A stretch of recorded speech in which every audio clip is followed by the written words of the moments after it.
Just few more seconds. So we're linked it to the YouTube. So to stream, okay, the YouTube is on already. So I think we can start now. So yeah. Yes, yeah. Good afternoon, and thank you everyone for joining us today. I'm Rahmat Effendi from the External Economic Relations Divisions at the ASEAN Secretariat. I'm your host today, as I will guide you throughout the sessions. Today is the first of our webinar series on unlocking RCEP for business, focus on trade in goods chapter. This webinar is in collaboration with the East Asian Business Council as part of our effort to promote and create awareness on RCEP. So the first session today will consist of 3 presentations, which will focus on tariff liberalizations, non-tariff measures, and trade remedies. But before we begin, I would like to give the screen to our keynote speaker. We have now His Excellency Dato' Lim Joe Khoi, Secretary General of ASEAN, to deliver the opening remark. Thank you. Thank you, Fendi. Excellencies, esteemed speakers, panelists, distinguished participants, ladies and gentlemen. I'm delighted to open the webinar today entitled Unlocking RCEP for Business, Trade in Goods. This webinar is the first series of webinars on RCEP that the ASEAN Secretariat will be hosting throughout the year in collaboration, of course, with East Asian Business Council. Following the signing of the RCEP agreement in November last year, 2 parallel processes are currently taking place at the national and regional levels. At the national level, signatory states are undertaking ratification process. At the regional level, preparatory work for the entry into force of the agreement is also underway at the interim RCEP Joint Committee. Against this background, another process should also take place, namely public awareness campaign. We believe this process holds the key to the full and effective implementation of the agreements, which is now targeted to enter into force by early January 2022. This webinar would also be made possible without the contribution of our speakers, which we greatly appreciate. The experience, expertise, and knowledge will certainly add value to the webinars. We are also privileged to have Pak Iman's participation today, who will later deliver his keynote remarks. And I'm sure many of you are aware, Pak Iman oversaw the negotiation process of the RCEP agreement in his capacity as the chairperson of Trade Negotiating Committee. Excellencies, ladies and gentlemen, the COVID-19 pandemic has taken a grave toll on human lives, and needless to say, saving lives should take precedence. At the onset of the pandemic, ASEAN moved swiftly and introduced a number of measures to halt the spread of COVID-19, including the adoption of the ASEAN Comprehensive Recovery Framework at the 37th ASEAN Summit last year. The pandemic has dire socio-economic consequences. Last year, the region's economies experienced a contraction of -3.3%, causing millions of people to lose their jobs and income. As countries imposed lockdown and physical distancing policy, manufacturing facilities across the globe were heavily impacted, disrupting regional and global value chain, and in turn affecting the economic performance of countries across the region.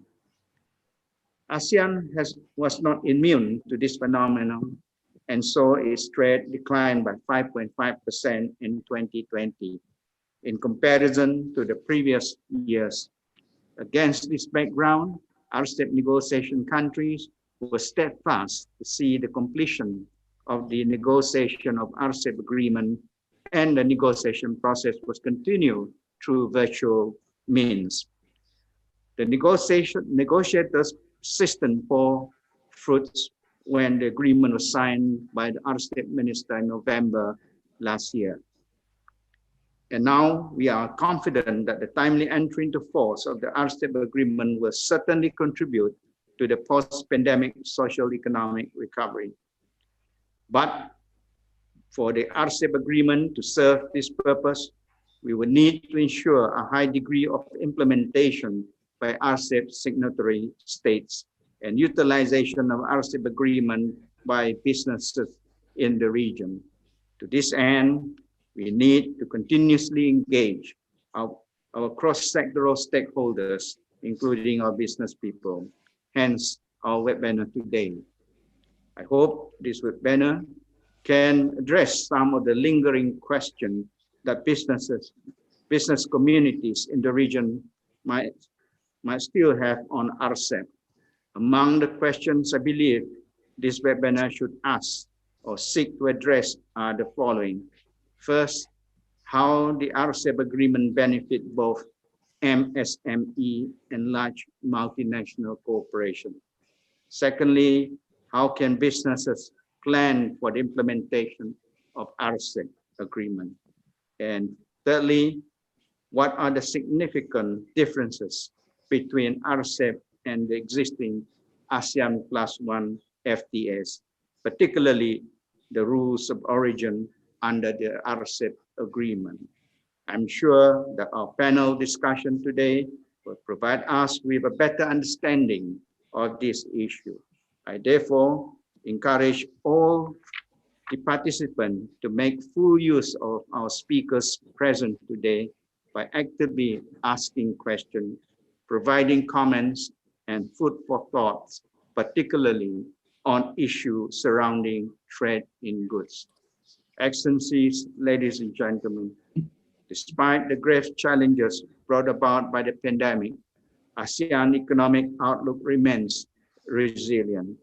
ASEAN economy is projected to grow around 4.1% this year and 5.3% next year.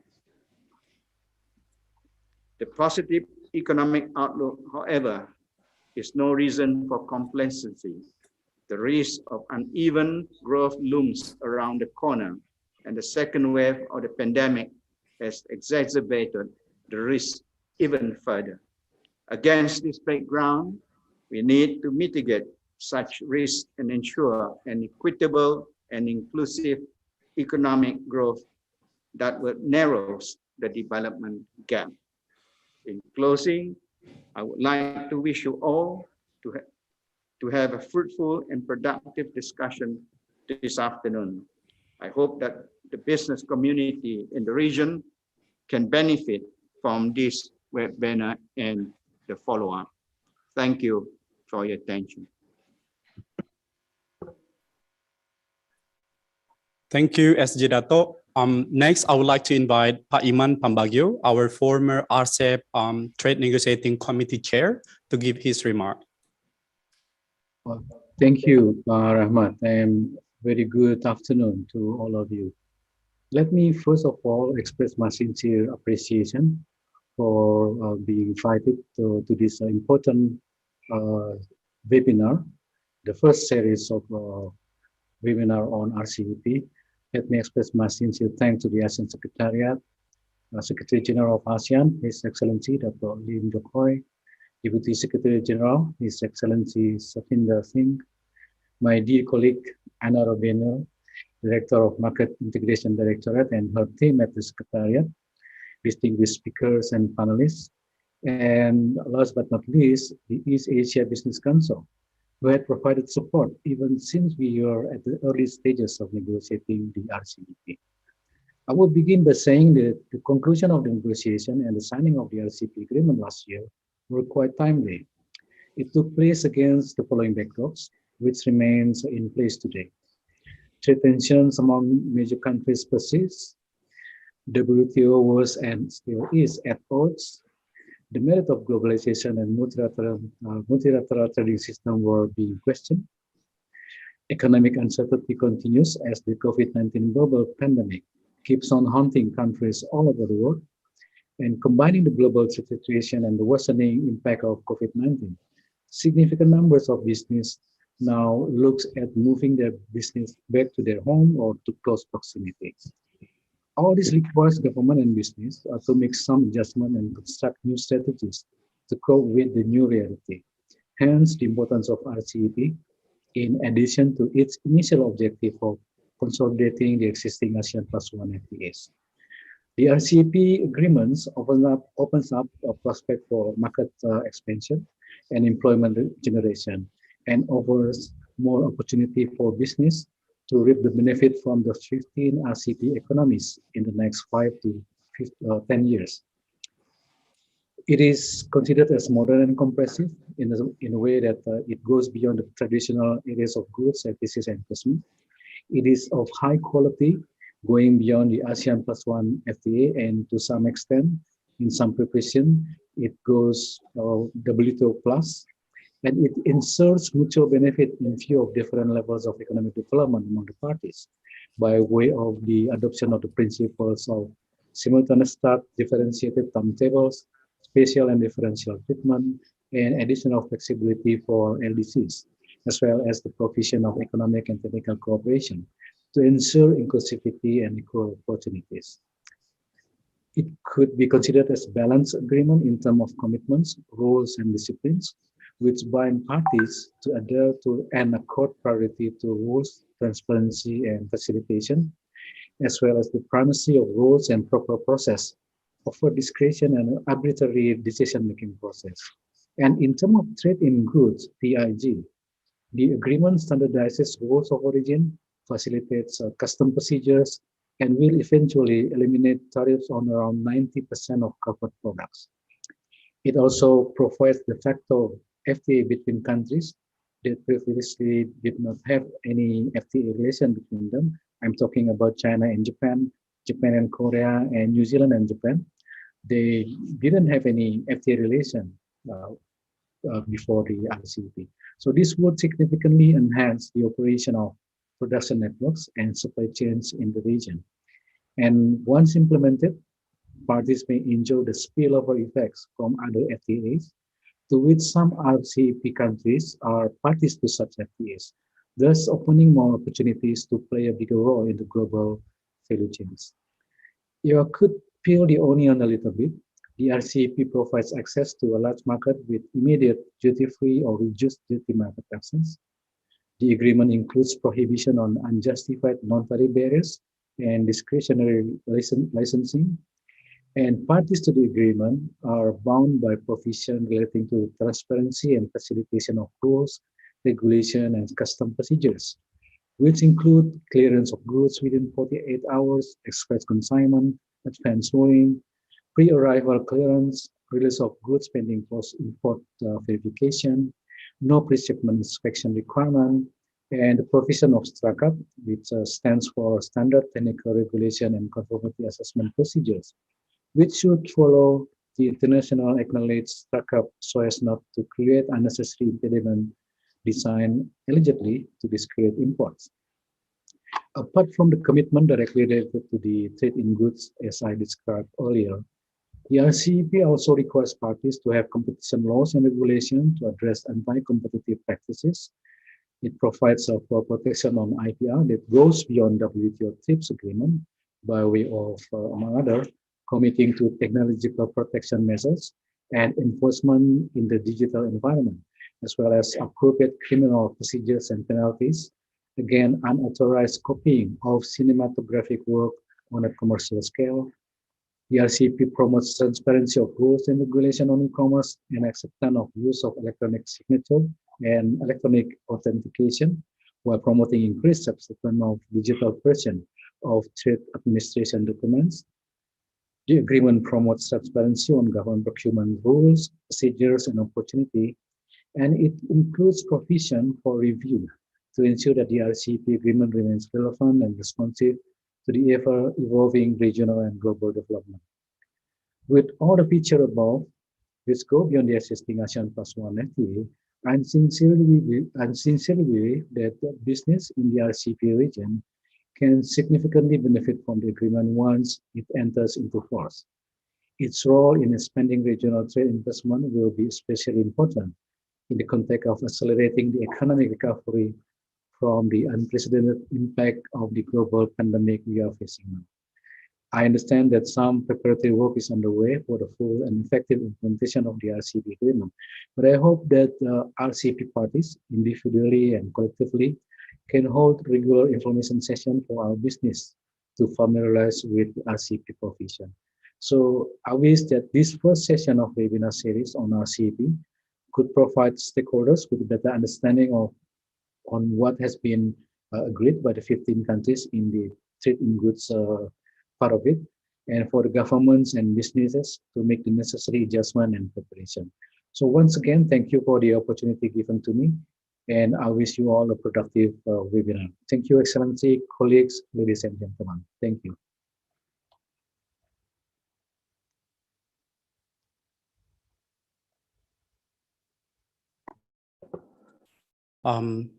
Thank you, Pak Iman, for the remark. Now we all know excited to listen to our key presenter, but I would like to invite our speakers and panelists for a short photo opportunity. So now may I request for our speaker and panelists to open the camera. Let us adjust the view first.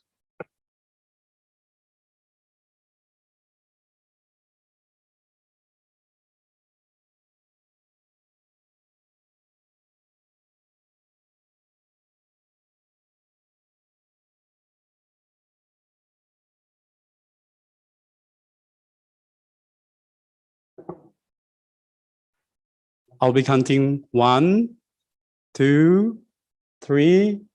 RCEP.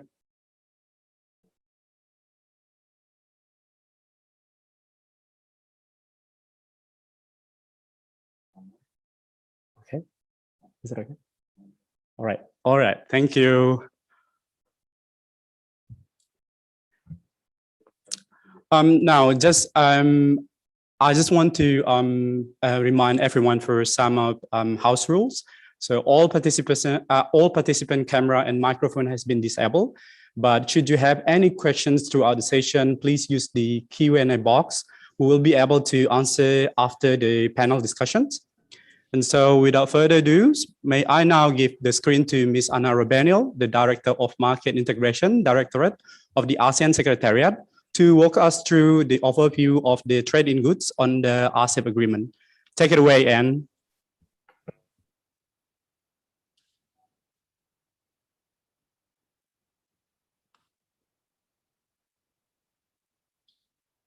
Thank you. Thank you, Rahmat. Am I coming in clear? Apologies if I encounter several, technical glitches. I'm working from home and my internet may not be stable at all times. But anyway, Dato Lim Jokoy, Secretary General of ASEAN, Pak Iman, our beloved chair of the RCEP Trade Negotiating Committee, members of the panel, Ibu Donna Gultom, Dato Suparamaniam, Dato Ramesh Kodamal, and of course, Maes. Thank you very much for accepting our invitation to participate at this first webinar. We also like to thank at the outset the East Asia Business Council for partnering with us in this important event. Ladies and gentlemen, participants to this webinar, good afternoon and a warm welcome to this webinar, Unlocking RCEP for Business, which, as mentioned earlier, is the first of a series of webinars that we would be organizing as part of our effort to promote and create awareness on RCEP as we work towards having the agreement enter into force, hopefully by 1 January 2022, if not early next year.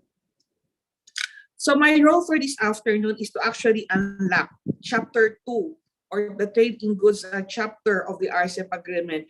I listened to Dato Jokoy's 3 questions But for this particular presentation, by the end of this presentation, I mean, as you would see in the outline, I should be able to walk you through the TIG chapter by giving you a brief overview, highlighting on the key commitments and obligations that all 15 signatories to the agreement has made.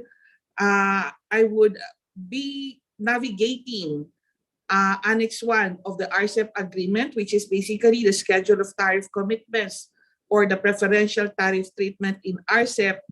And last but not the least, and I think most important of all, we would be unlocking Article 2.6 of the TIG chapter, which basically is the tariff differentials provision. In the next slide, please, let's go first to the overview. We would see that the TIG chapter itself has two sections. Section A, which is on the general provisions on market access. It covers articles 2.1 to 2.15.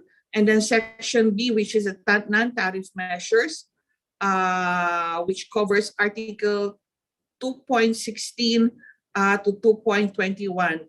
Of course, 2.16 to 2.21 will be covered by my colleague later on when he talks about non-tariff measures.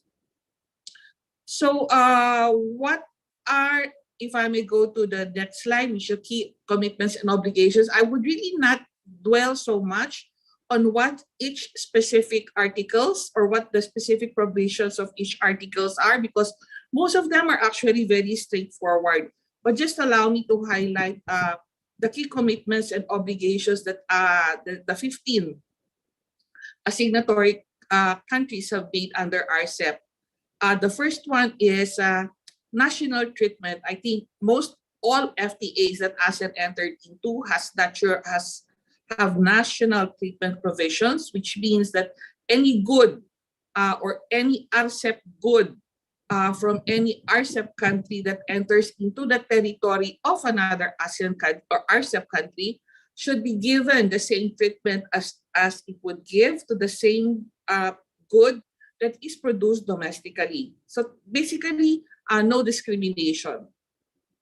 Commitment number 2 is tariff liberalization. When we talk about tariff liberalization in RCEP, we do not mean just tariff elimination, because as you would see, if you would look closely into the schedules, tariff reduction, a lot of, well, should I say, almost all tariff lines have been committed to tariff liberalization, a significant amount of which is for tariff elimination and also tariff reduction.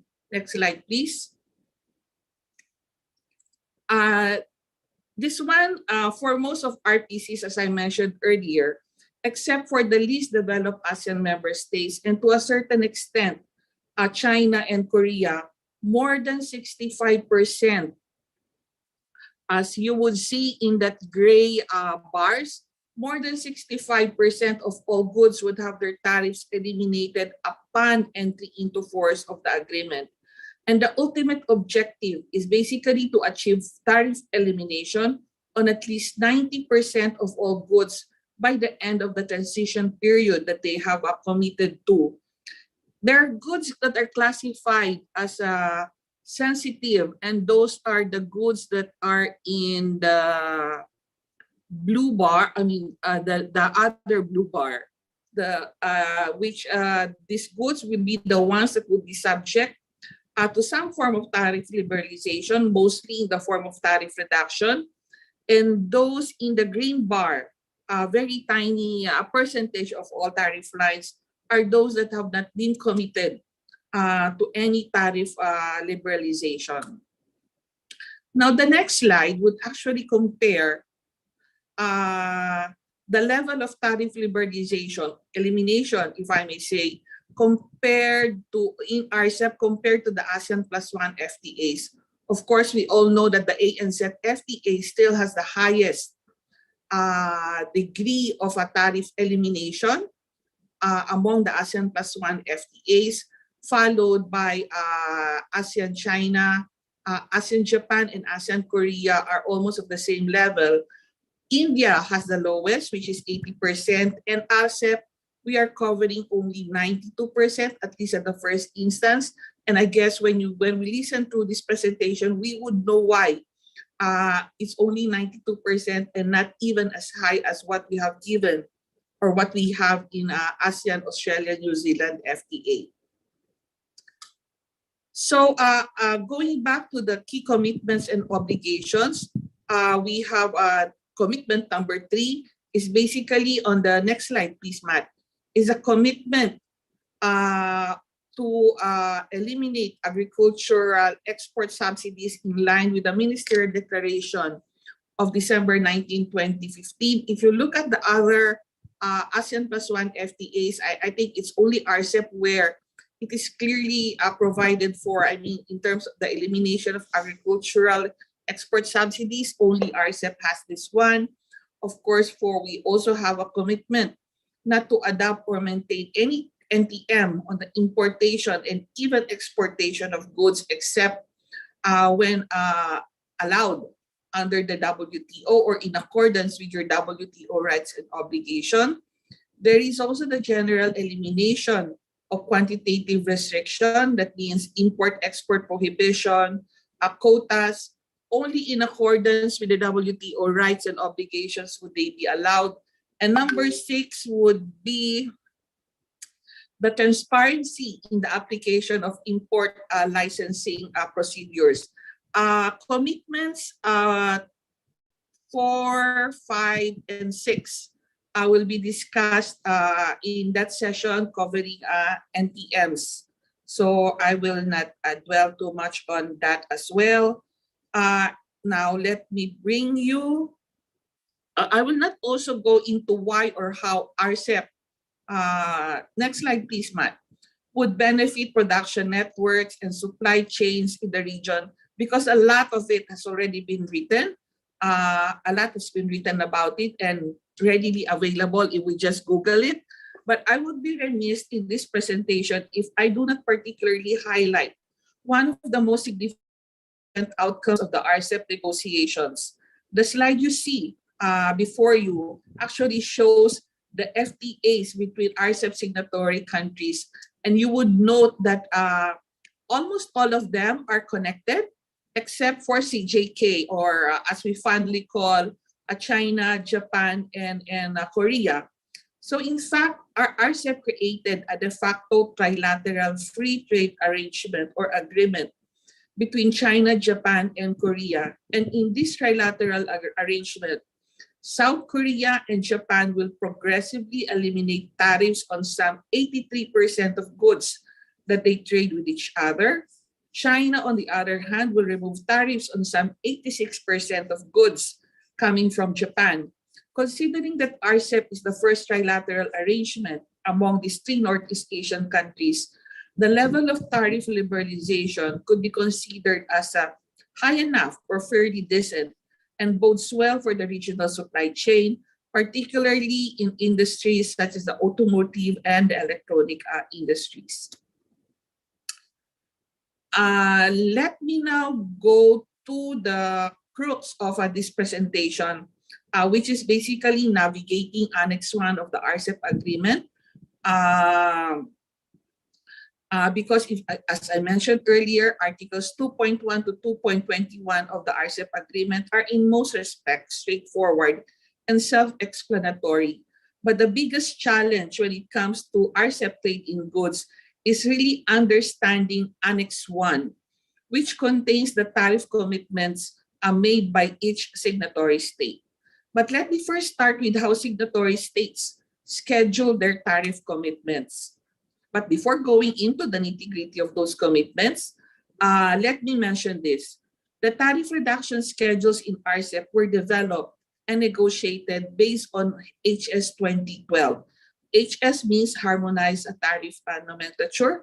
It is a tariff classification that's being used by the WCO, or the World Customs Organization. But given that all signatory countries are now implementing HS 2017, efforts are underway to transpose the various TRS to HS 2017, and this we hope to complete in time for the entry into force of the RCEP agreement. You will see later on that in the schedules, you will notice that instead of actual years, you will see just year 1, year 2, year 3, year 4, etc., etc., etc. And except for, which I should highlight that except for Indonesia, Japan, and the Philippines, year would actually mean from the date of entry into force of RCEP until December 31. And then henceforth, the 12-month period would start on January 1 of the next year. In the case of Indonesia, Japan, and the Philippines, entry into force until March 31 of that year, and then henceforth the 12-month period would start on April 1 of that year. Just to illustrate, so that we have a clear understanding of how this will be implemented. Assuming that RCEP enters into force on February 14, 2022, for Singapore, Thailand, Vietnam, Brunei, Cambodia, and Laos, we need at least 6 AMS and 3 AFPs, China, Japan, and New Zealand.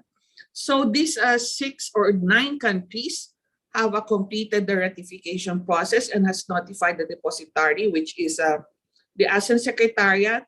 Therefore, RCEP enters into force on February 14, 2022. So what would be the applicable rates for these countries? So except for Japan, the tariffs in year 1 for those countries where the agreement has entered into force would be applied until December 31, 2022. Year 2 would then commence on 1 January 2023, and then until December 31, 2023, and then that would move on to year 3, 4, 5, 6, and so on and so forth.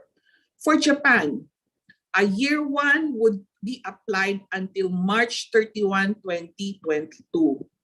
And year 2 would start from April 1, 2022 until March 31, 2023. So that's how it goes. And why Japan has April 1, it's basically they use their fiscal year for scheduling their tariff commitments.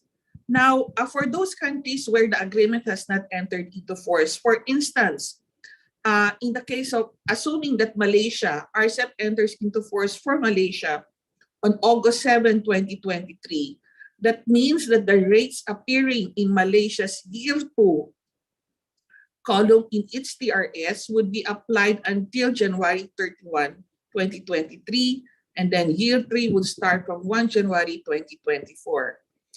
If RCEP enters into force for the Philippines on September 2, 2023, then year 3 would apply from September 2, 2023 until March 31, 2024. And then year 4 would apply from April 1, 2024. I hope that is very clear. Now, looking at Annex 1, if we may go to the next slide, Matt. Looking at Annex 1 of the RCEP agreement would be daunting at first.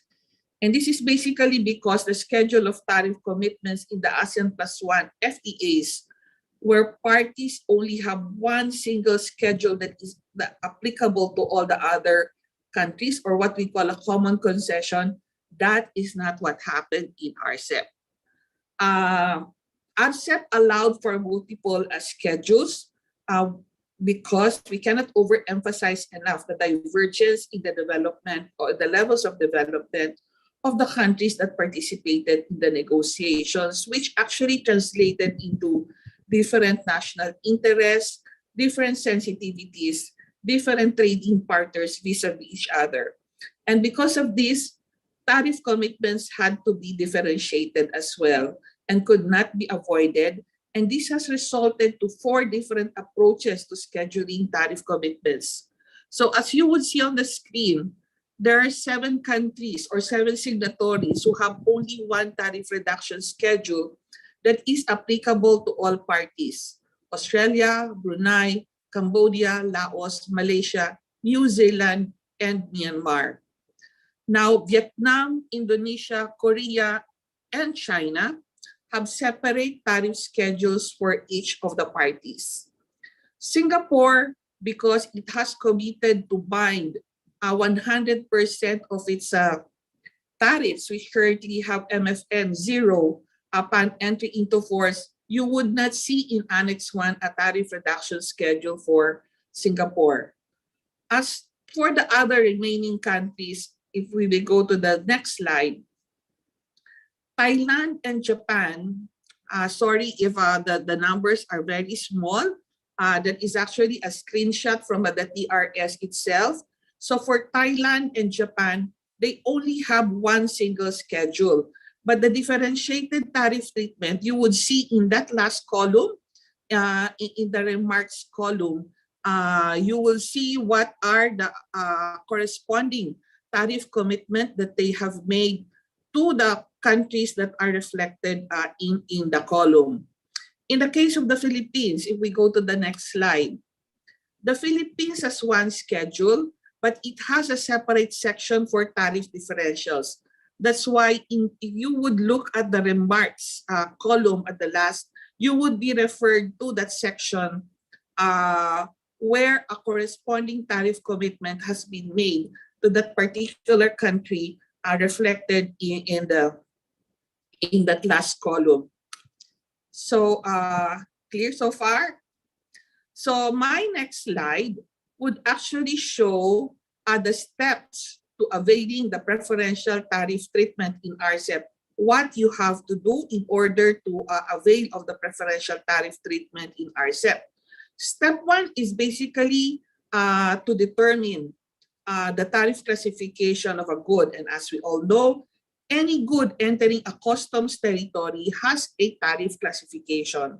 For instance, AMS or the ASEAN member states use the ASEAN Harmonized Tariff Nomenclature that is based on the harmonized system, which is the tariff classification that's being used by the other signatories to RCEP. And there are several ways of getting the tariff classification of a good. You can always consult a product specialist, that's one. Or you could use a tariff finder. If you would visit the FTA portal of most of the countries that are signatories to RCEP, they have a tariff finder. And then, or you could visit if you are an ASEAN, if you are in an ASEAN member state, then you could visit the National Tariff or Trade Repository, which also includes information on the tariff classification. And then, or you can actually apply for advanced ruling. These provisions on advanced ruling is actually in Chapter 4, or the Customs Procedure and Tariff and Trade Facilitation chapter of RCEP.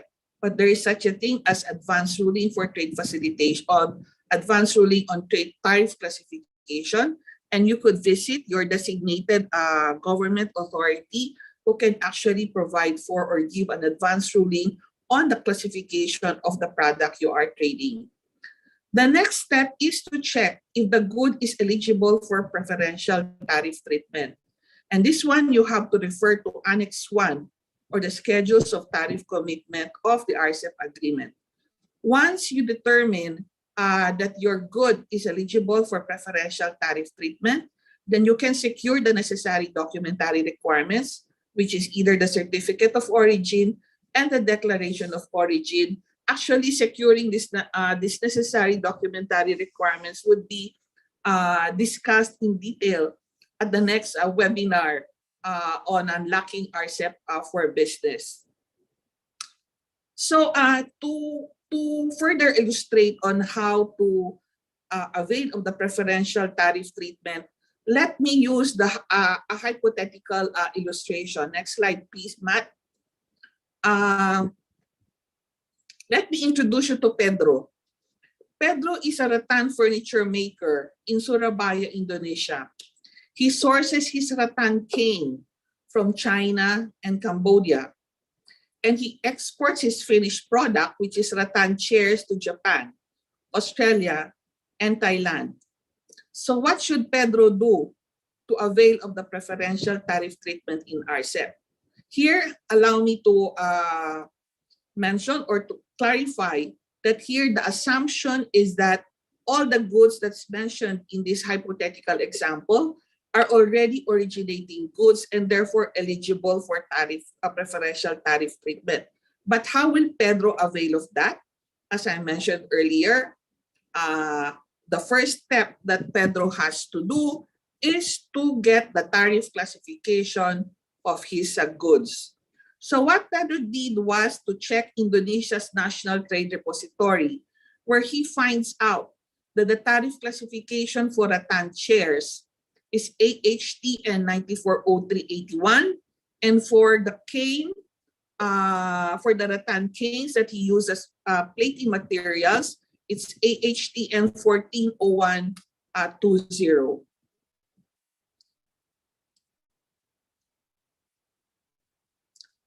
Now, the next step, now that he has the tariff classification, he has to check Annex 1 of the tariff, Annex 1 or the schedule of tariff commitments. For the cane materials, he would have to look at the tariff reduction commitments or the TRS of Indonesia, because he would be importing these goods from China and Cambodia. So he has to look at Indonesia's TRS, which show that cane materials or cane of rattan, cane made of rattan, is actually duty-free. So he processes this cane, he places a cane into a rattan chair, and the final product, which is the rattan chair, he exports to Thailand, Japan, and Australia. And here he checks the three schedules, that of Thailand, that of Japan, and that of Australia. In the case of Japan, the schedule says that it is duty-free. So, and then for Thailand, from an MFN rate of 20%, Pedro's rattan chair can actually get into the Thai market duty-free, because that is the commitment made by Thailand under RCEP. And in the case of Australia, rattan chairs is levied at 2% RCEP duties compared to an MFN rate of 5%. Having all this information, Pedro can now proceed with the necessary, with securing the necessary documentation that's needed. He can go to the designated authorities for issuing a certificate of origin, or if Pedro is an authorized exporter, he can actually issue a declaration of origin. That was easy, right? Let us make it a bit complicated. Just now, when I was discussing how RCEP signatory states schedule their respective tariff commitments, I mentioned differentiated tariffs or tariff differentials. Tariff differentials, or TD, or actually we called him Tony during the negotiations process, is simply when a party has a different tariff commitment or applies different preferential tariffs to different parties for the same good. So keywords, different tariffs, different tariff treatment, but we are talking of the same good. So why does RCEP have tariff differentials when all the ASEAN +1 FTAs follow the common concession principle? Basically, to answer this question, we have to understand how tariff commitments in RCEP were negotiated.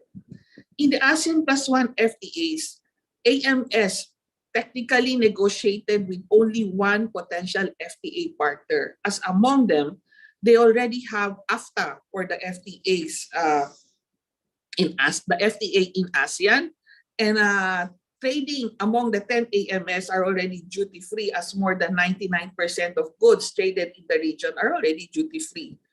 So on the basis of an agreed modality, each AMS plus the FTA partner tabled their offers, which were then subject to bilateral negotiations. But while that is the approach, there is this understanding that any commitment or any outcome of that bilateral negotiations should be applied to the rest of the ASEAN member states. That's why we were able to come up with this common concession. In RCEP, it was done almost the same, except that ASEAN has to negotiate their offer, has to give their offer to 5 other or 6 other, because India at the time was still there, to 6 other FTA or potential FTA partners. And because of the sensitivities, one country may, an offer may be, it's okay to offer, say, Australia and New Zealand, but not to China or even India. So it is in that, it was because of that we had different tariff reduction commitments vis-a-vis the non-FTA, the non-ASEAN partners. So what does the tariff differential article actually do? Here, let me name 4. Next slide, Matt. First, it establishes the understanding that all originating goods, even if subject to tariff differentials, would be eligible for preferential tariff treatment, provided that the exporting country is the RCEP country of origin. RCEP country of origin is defined in paragraph 2 of the article 2.6. Basically, a country had to meet the rules of origin requirement that is in Chapter 3 of the RCEP agreement to be conferred the RCEP country of origin status. So even in the TD article, even if a product is subject to tariff differential, if the exporting party is also the RCEP country of origin, then he will enjoy, or they will enjoy, the preferential tariff treatment that exporting country is entitled to. Second, it sets the conditions on how to determine RCEP country of origin if the exporting country is not the RCEP country of origin. 3, it sets the condition on how an exporting country could enjoy the preferential tariff treatment for those goods listed in the appendix, which is basically, the condition is basically domestic value content of 20% of the total value of the originating good. Here, maybe we have to explain. Article 2.1 has an appendix which lists down all those, for each country, concerned about 100 tariff lines that would be subject to these additional requirements or conditions for an exporting party to be able to enjoy the preferential tariff treatment. It doesn't mean to say that only those 100 tariff lines are subject to TD, because if you look at the schedules, there are actually more than 100 tariff lines that are subject to tariff differential, except that only those goods appearing in the appendix are subject to these additional requirements in order to be able to enjoy the preferential tariff treatment. The 4th item here that you see on what TD article do or does is that it sets the preferential tariff treatment that the importer could claim if the exporting country is not the RCEP country of origin. So as I mentioned earlier, if we may go to the next slide, RCEP in negotiating the RCEP tariff commitments is actually the same as the principle that we have followed in the +1 FTAs. But basically, just to illustrate how tariff differential works, Matt, what happened to your screen?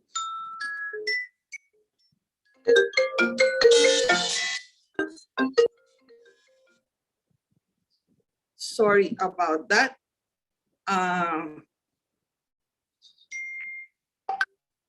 But basically, the tariff differential article seeks to address or the issue pertaining to circumvention.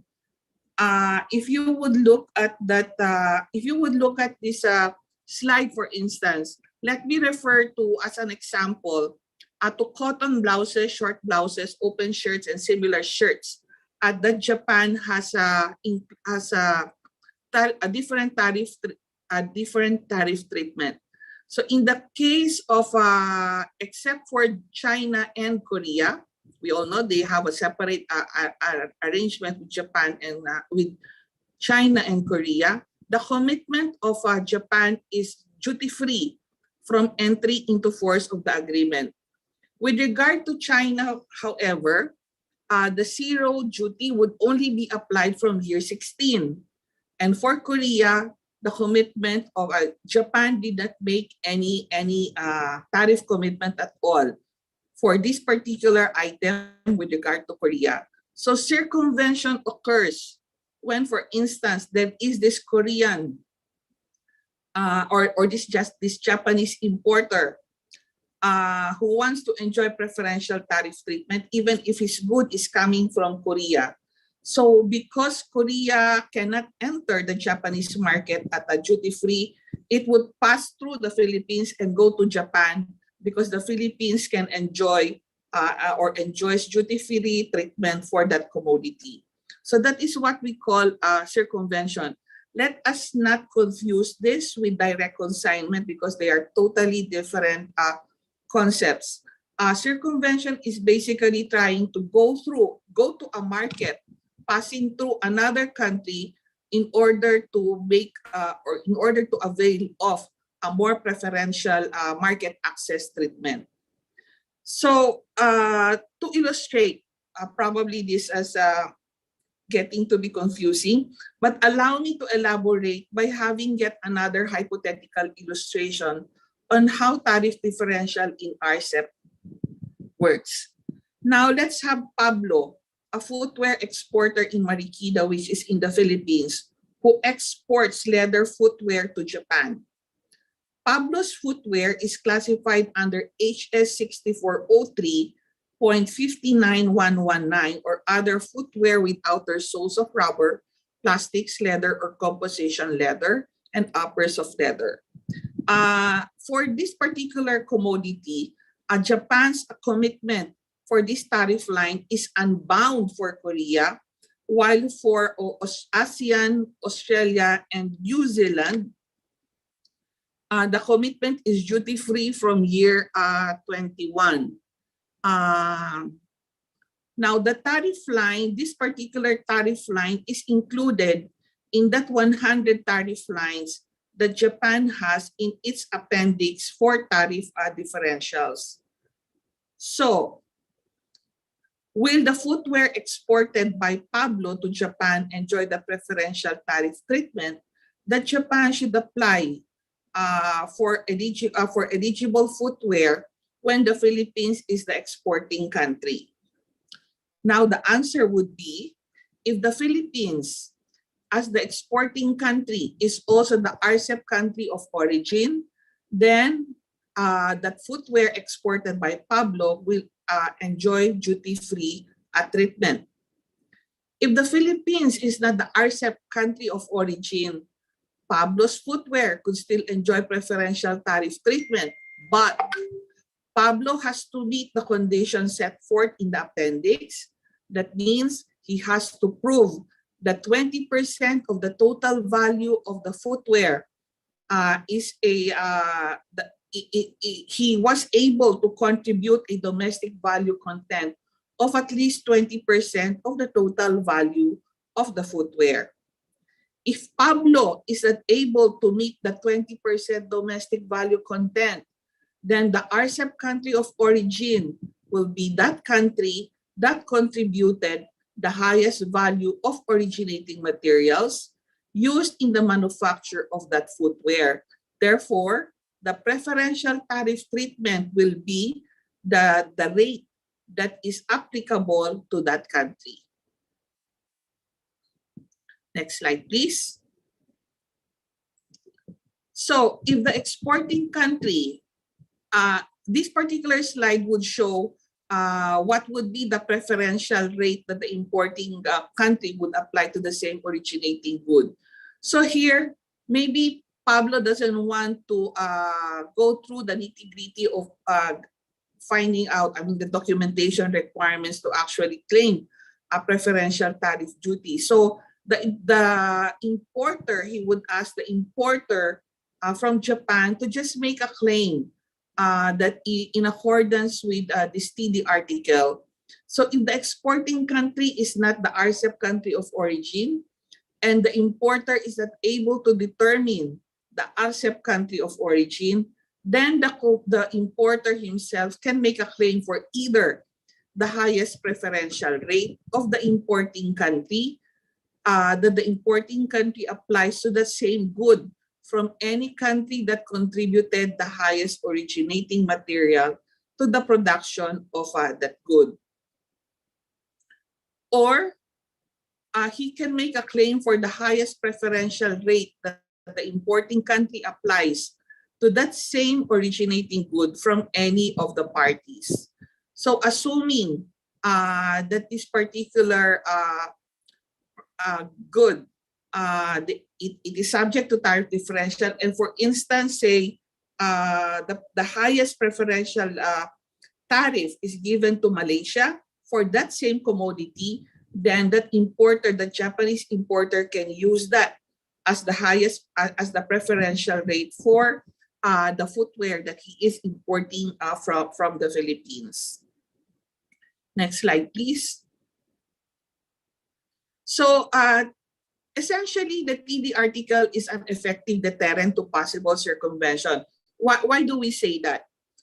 Because of basically for the exporting country to be the RCEP country of origin, meeting the additional requirement of at least 20% domestic value content for those products that are listed in the appendix of the TD article, it may be difficult to achieve because even if you're able to meet the 20% domestic value content, but the process by which you were able to attain that is only a minimal operation, then it does not count. If you're able to meet the 20% domestic value content, it could result to a different good altogether. And this may no longer be the original good subject of a tariff differential, then Article 2.6 for the TD rules will not apply. You would also note that in the appendix itself, a significant number of goods in the appendix are goods that are wholly obtained. Fruits, there are fruits, vegetables, fish, processed agri-food products that requires, or meaning they're already finished goods that you couldn't add more to it other than a minimal operation. That's why we say that the TD article is an effective deterrent to possible circumvention. Next slide. Oh, I'm concluding. So in conclusion, let me say that RCEP is a vehicle for the region to remain open and quickly recover from the pandemic. It is not replacing the ASEAN +1 FTAs, at least for now. Therefore, businesses in the region have actually a choice. They can make business strategies on which of the FTAs would actually benefit them most. But that is not to say that RCEP is not that good, because the RCEP actually streamlined all the goods or all the rules that are applicable or that are used in the ASEAN +1 FTAs. And despite the absence, hopefully temporary, of India from RCEP, the benefits accruing therefrom are still significant enough to generate welfare gains, attract investment, open up market and employment opportunities, especially for those production networks and supply chains that are in the region. The success of RCEP will only happen if we get the support from the private sector and from the industry themselves. As we go through the implementation of RCEP, we hope to engage the private sector as to the difficulties, perhaps implementation issues that they may encounter, so that appropriate interventions could be made. With that, allow me to say thank you, and I think we have we have a session for questions and answers, which I may answer later on. Thank you very much. All right. Thank you, Anne.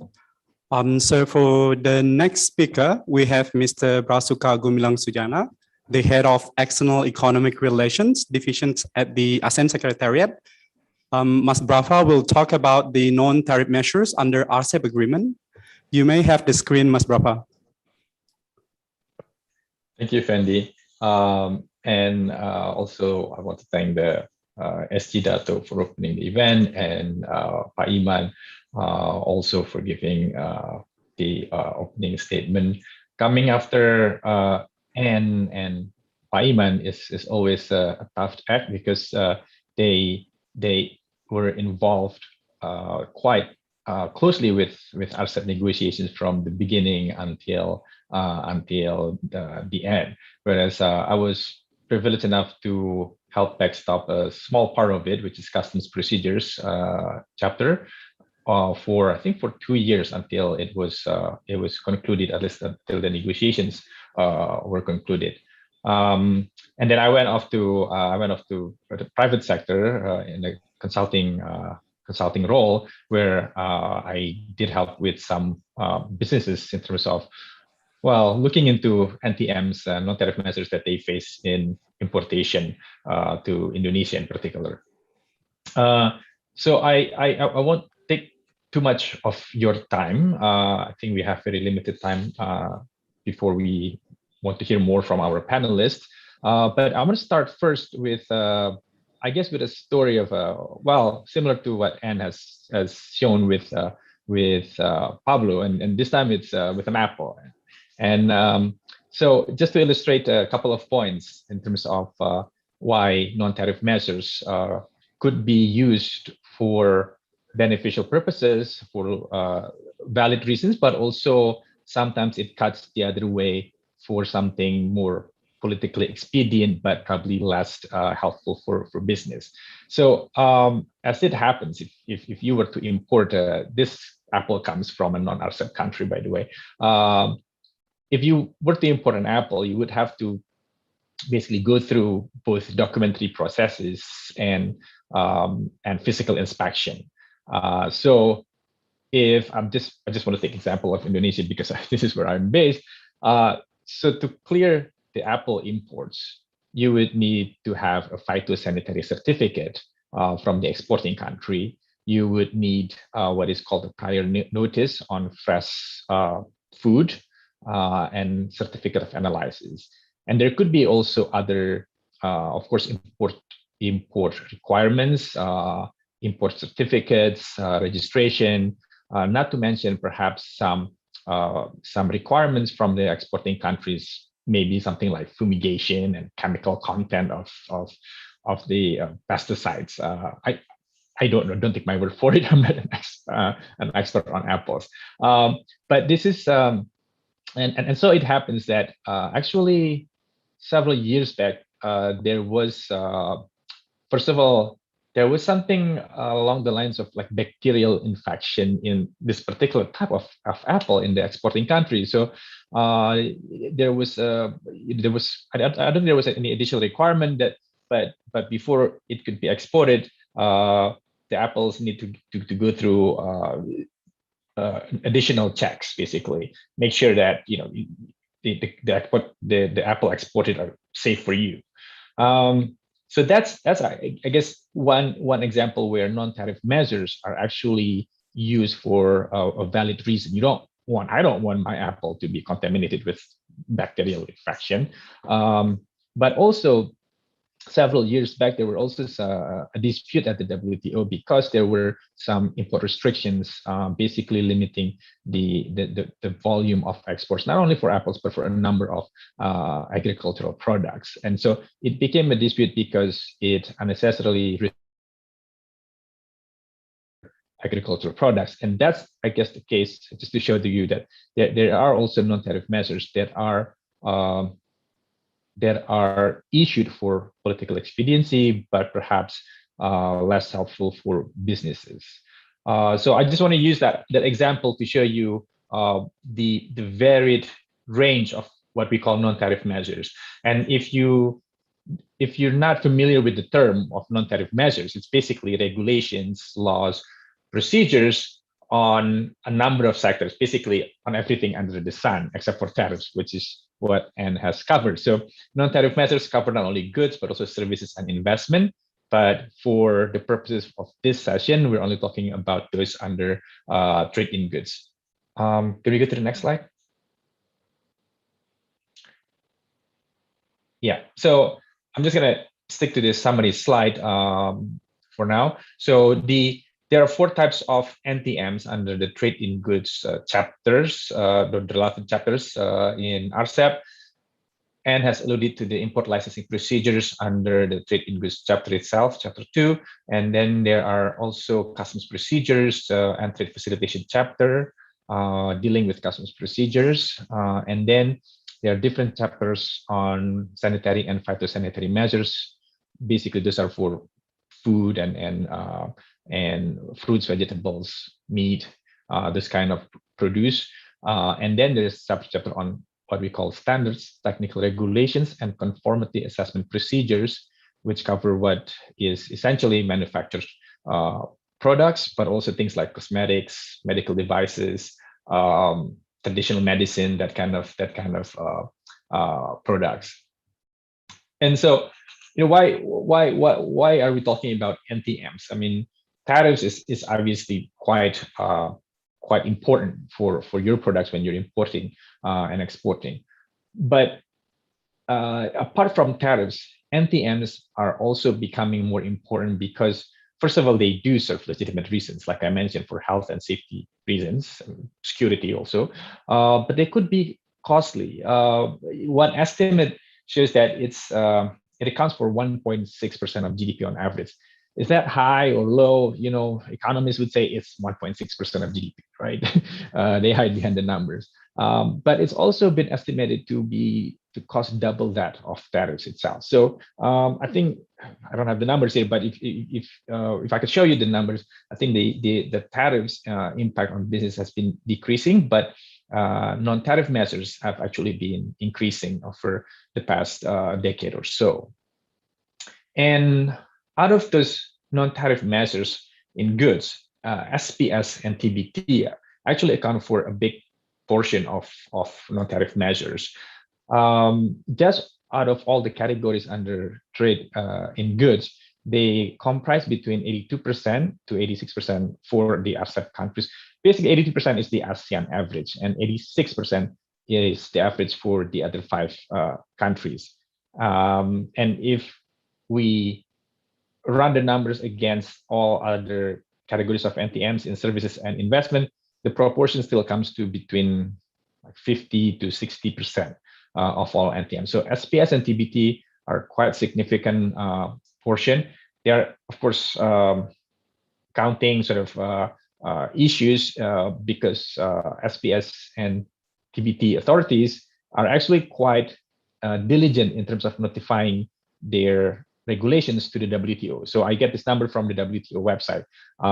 And other authorities, they may not be aware of the obligation to notify the WTO. So it's just that the authorities in charge of SPS and TBT are quite compliant in terms of notifying their regulations to the WTO, and their regulations should be relatively easy to find because they have been notified and published both domestically and at the WTO.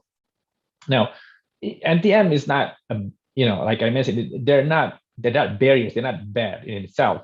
And looking to the future, they're likely to increase because of economic complexity. In fact, in fact, the higher income countries would have more NTMs compared to lower income countries because they have more products to regulate, they have more types of services to regulate, products that don't exist 5 years ago or they don't exist now, they might appear in 5 years' time.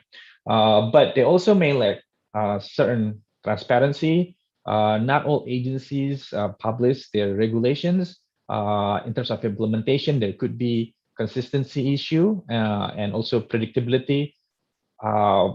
Certain importers, for example, may receive different treatments when they import apples this month and then another crates of apples next month for various reasons. So this is where RCEP is trying to help, is in terms on across all these chapters. If I can summarize, is that RCEP is trying to help with transparency, improving transparency, consistency, and predictability. And how do they do this in RCEP? First of all, in transparency measures, there are, across these chapters, there are provisions about publications of regulations, and not only publications of the final regulations, but also of draft regulations. And also notification to the WTO. This is already an obligation for WTO members, but RCEP reaffirmed that and also allow notification to other members of RCEP. Now, related to publications, actually, there are provisions where there would be a gap between, or what I would call advanced publications of the draft regulations. So this, in essence, is to give time to other RCEP members to provide comments, but also more importantly, to allow businesses to also an opportunity to comment on those draft regulations and regulations. And if the final regulations have been drafted, then it's to allow businesses to modify their production process or their export process to be in line with the regulations. And so that is something I would say most RCEP members already have sort of domestic consultations for businesses. But what is also new is that RCEP also allows for consultations with businesses in the exporting countries. So then that opportunity to comment is extended not only to domestic businesses, but also to business in another country. So they would be familiar with the new regulations and with the new procedures. And then there are also a number of provisions regarding consistency of implementation. For example, in the customs chapter, trying to at least ensure that implementation of customs regulations and customs procedures are consistent across all customs offices. Equivalence, there are provisions on equivalence in the SPS and STRACAP chapters. So that would minimize also the transaction costs across RCEP countries, and also mutual recognition in the STRACAP chapter.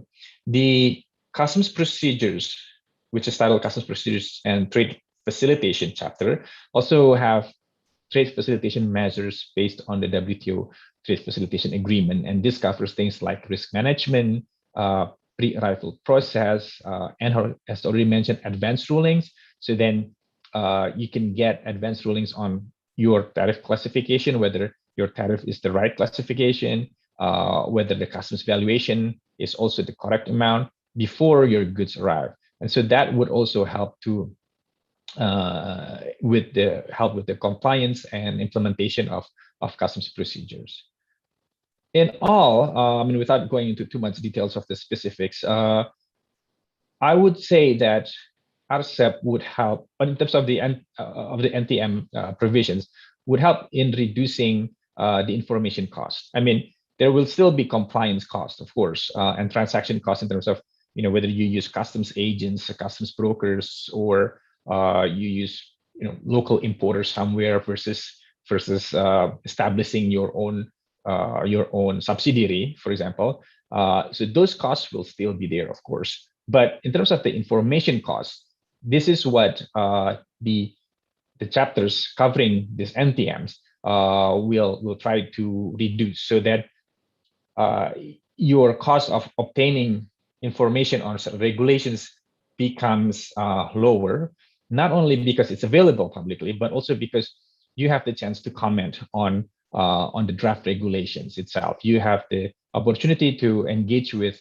the relevant government agencies in advance of the entry into force of certain regulations. So that that is, I think, what is different from RCEP compared to other previous trade FTAs. Let me stop there. We have, the other slides are basically covering the specifics of these 4 items. You could will distribute this and you could read them, and of course they're available on the website. But just want to give you a headline sort of snapshot of what the non-tariff measures provisions in RCEP cover. So let me just stop there. Thank you.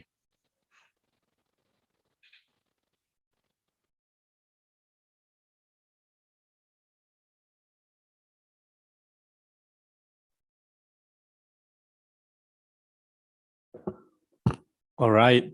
Thank you, Mas Brafa.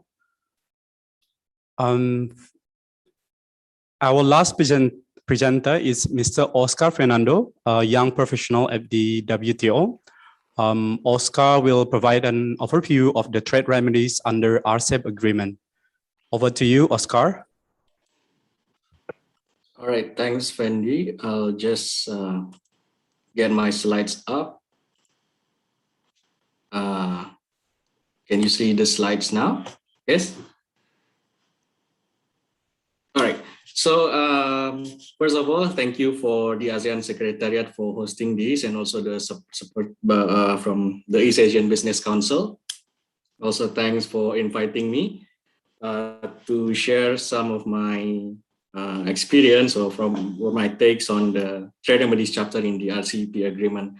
I'm no longer with the ASEAN Secretariat, but I had the privilege to surface the RCEP negotiations for quite some time, and to saw the conclusion and the signing of the agreement. So first of all, the trade remedies chapter in the RCEP agreement are comprised of 2 sections. There are sections on RCEP, the RCEP safeguard measures, and also there's a section on anti-dumping and countervailing duties. Now, as the name, from the name you can tell that this is actually a remedy mechanism to address a trade situation happening because of this agreement. So on anti-dumping and countervailing duties, I'm not sure how familiar with this, and it is quite technical, but the RCEP, the agreement or chapter on trade remedies reaffirm rights and obligations of the members in the WTO. There are not much substantive obligations or provisions in this section, but it does provide better clarity for investigations, notifications, and other procedural procedures for anti-dumping and countervailing duties investigation and initiation and the implementation. And then the next section is the RCEP safeguard measures. So as the name is like a safeguard, so it provides a mechanism for RCEP countries to introduce our safeguard measures if there is a surge of imports in certain products because of the RCEP agreement that cause or have threat of serious injury to the domestic industry. So for if you take the earlier examples, if Pedro is doing really good and Pedro exports is like flooding another country of RCEP, then the importing country could take a measure to remedy the situation. All right. And these are some of the main elements in the anti-dumping and countervailing duties. They enhance the procedures for investigations. There are better clarity on some methods of zeroing when determining margins of dumping, if you're familiar with the zeroing mechanism. And there is also how to treat confidential information. And one of the important things is that this section is not subject to dispute settlement. So in other words, if there is a country who do not really comply or implement the provisions in this section, they cannot be brought to the dispute settlement. And then there is also an annex listing down some practices by RCEP countries related to anti-dumping and countervailing duties proceedings. I'm going to talk more about the safeguard because I think this is where the section that could have more impacts on businesses. So first, why is it necessary? Why couldn't we just rely on the WTO safeguard mechanism? Because the WTO or other FTAs also have a safeguard mechanism. So safeguard is it is intended to provide a breathing space or a timeout for a country if there is a flood of imports because of commitments made in the RCEP agreement.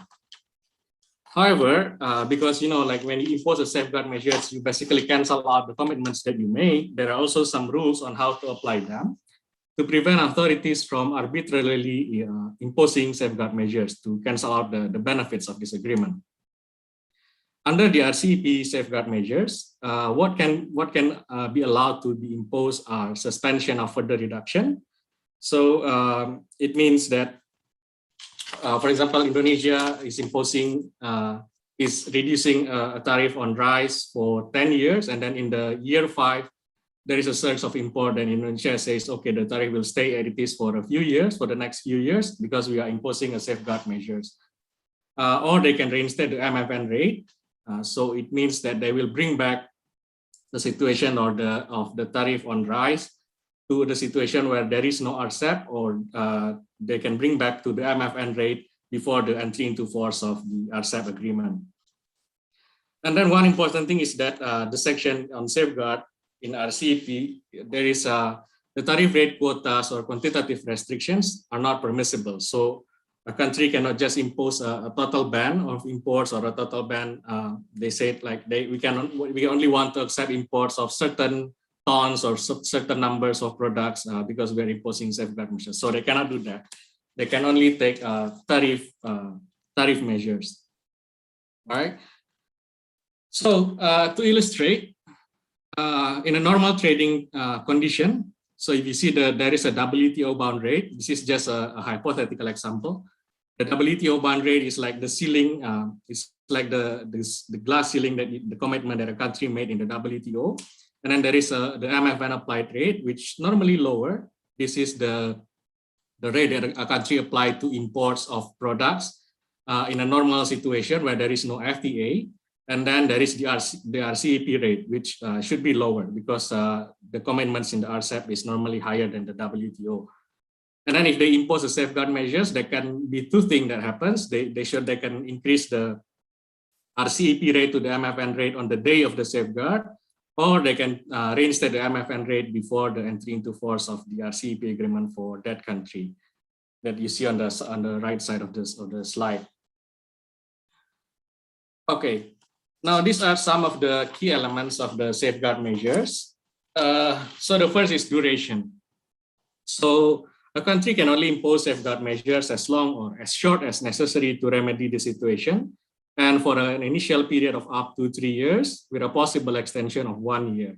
And for less developed countries in RCEP, they are allowed to extend for another 1 year, so they can have a total of up to 5 years. But then if a country imposes safeguard measures for more than 1 year, and then the subsequent years, they would have to liberalize. So for example, say again, in Indonesia, tariff for rice is 2% under RCEP, but because of the safeguard, they are raising it to MFN level, which is 10% for the next 2 years. And then in the year 2, they would have to reduce the tariff progressively. So from 10% maybe to 6% or 5%, and then after that they should resume the tariff commitments in the RCEP. And then there is also a provisions on de minimis imports and special treatment. So if if they are imposing safeguard measures, it will affect imports of all countries from the RCEP countries. And if the share of imports of certain countries less than 3% individually, or 9% collectively, those countries will be excluded for the imposition of these safeguard measures. And then LDCs are also excluded for imposition of safeguard measures, meaning the LDCs exports will not be affected by such measures. And then there's also a provision on compensation where if a country imposes safeguard measures under RCEP, then they would have to provide compensation to affected countries to maintain the level of trade, so to maintain the balance of trade between those countries, so not to disturb the situation, the economy. And then there is a provisional safeguard measures. There are also like provisions on notifications, consultations, and investigation procedures, right? And then to compare the RCEP and the WTO safeguard measures.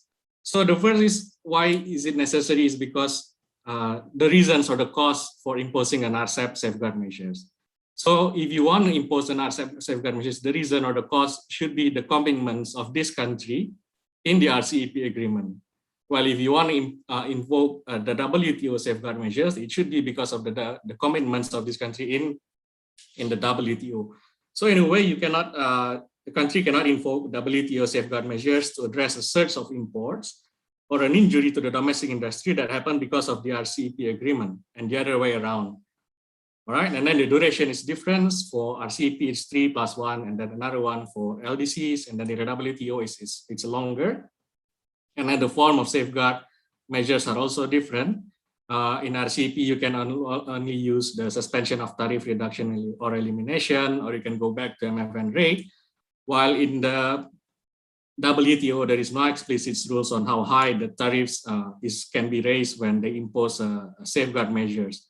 And also in the WTO, there are rules on how to manage the quota. If a country choose to apply quota or quantitative restriction as their safeguard measures. And then the affected parties are also different, of course, because the RCEP safeguard measures will only affect originating goods from RCEP parties, meaning they will only affect those goods that are traded under the RCEP framework.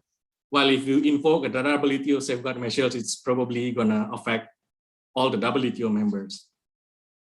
And then the de minimis requirements are also different. The RCEP only exclude LDCs, while the WTO safeguard mechanism, they exclude developing countries and LDCs.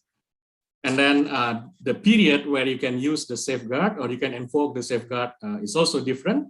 So in the RCEP, earlier Anne talked about the tariffs commitment, and then the commitment will phase out actually not just during the entry into force, but it can take to 10, 15, or 20 years of the agreement. So in RCEP, a country can invoke the safeguard up to 8 years after the phase out schedule of that goods. So for example, if we're talking about rice, maybe the phase out will end in the year 10, and then that means the country can invoke safeguard on rice on the year 10 up to 8 years after that. So like 18 years after the entry into force of the agreement. While in the WTO, there is no specification, there is no explicit rules on this, which make the WTO safeguard is sort of permanent. You can invoke it anytime. And then there's the technicality. So maybe this is like a hypothetical examples where it's like some illustrative scenarios where RCEP safeguard measures cannot be introduced because of all the elements that were said earlier. So the first one, for example, I'm using Indonesia because I'm from Indonesia. So Indonesia saw a 300% increase of imports in coffee beans originating from Brazil in the past 1 year. So in this case, Indonesia cannot introduce a safeguard measures under RCEP because Brazil is not a party to the RCEP agreement. So they would have to resort to other mechanisms, to the WTO, or if Indonesia has an FTA with Brazil in the future. And then the second example is, for example, if Indonesia saw a 500% increase of imports in chicken from China in the past 1 year, but Indonesia did not actually make a tariff commitments for chicken in RCEP. So in this case, Indonesia cannot also impose or introduce a safeguard measures because the surge of imports must have been occurred not because of the commitments of Indonesia on chicken in the RCEP, because Indonesia did not make any commitments on chicken in the RCEP. And then the third example is, for example, Indonesia saw a 500% increase of imports in rice from Japan between January to December 2014.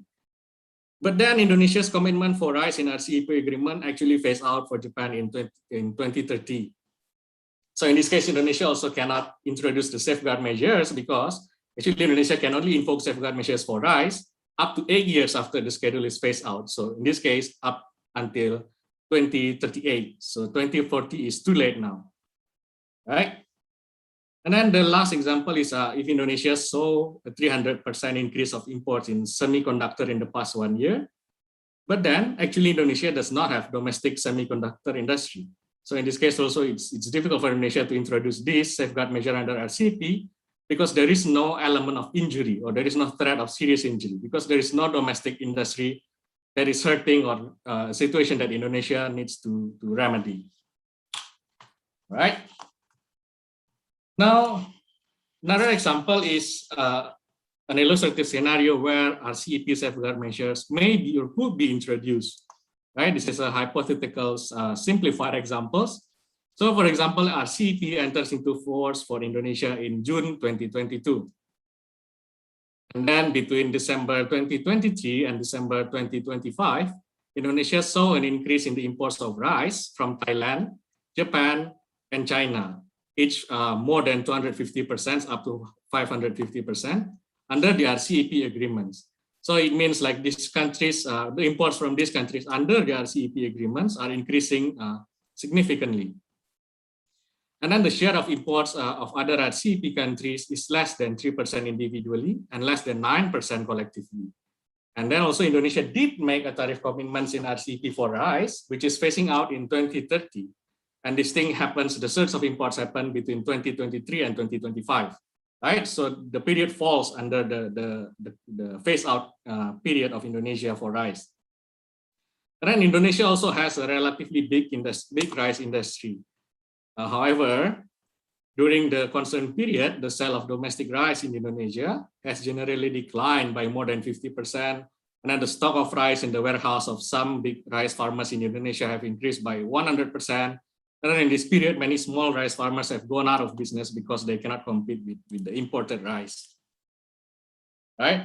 So in this case, in this scenario, then Indonesia could introduce an introduction of safeguard measure. Of course, they would have to go through all the investigations and notification process and consultation. And then after thorough investigations and proper consultation with Thailand, Japan, and China, Indonesia decided to reinstate the MFN rate for rice originating from Thailand, Japan, and China for the period of 2026 June until 2027 June. Right? And then Indonesia has also agreed to provide compensation in the form of further reduction tariffs of coconut from Thailand, scarves from Japan, and shoes from China, because as it states out in the agreement. Right? And then the last thing to conclude my presentation is like, what if your business is the one affected by the trade remedies actions? Right? What if your business is threatened by a surge of imports because of the RCEP agreement? Or what if your businesses are the one you're exporting and then you are experiencing trade remedies measures or safeguard measures in your exporting market? Then what you have to do is like, because these measures are imposed by governments, so you would have to notify and consult your authorities. You need to talk to them like, see, my business are being threatened, or my exports are experiencing safeguard measures and such. And you also need to cooperate with authorities during the proceedings, because you will need to provide a lot of data. You will need to provide what are the evidence that your business is threatened or you are experiencing injury and other things. And then you also need to talk with other businesses in the industry, because chances are, if there is a safeguard measures or if there is a surge of imports, chances are you're not the only one who is suffering, because like other businesses in the same sector could also see the effect. And the more businesses or the more companies raising or notifying the governments about this, the more attention you will get from the government. You know, it raises the level of seriousness of your case. I think I will stop here. That will be my presentation. Thank you.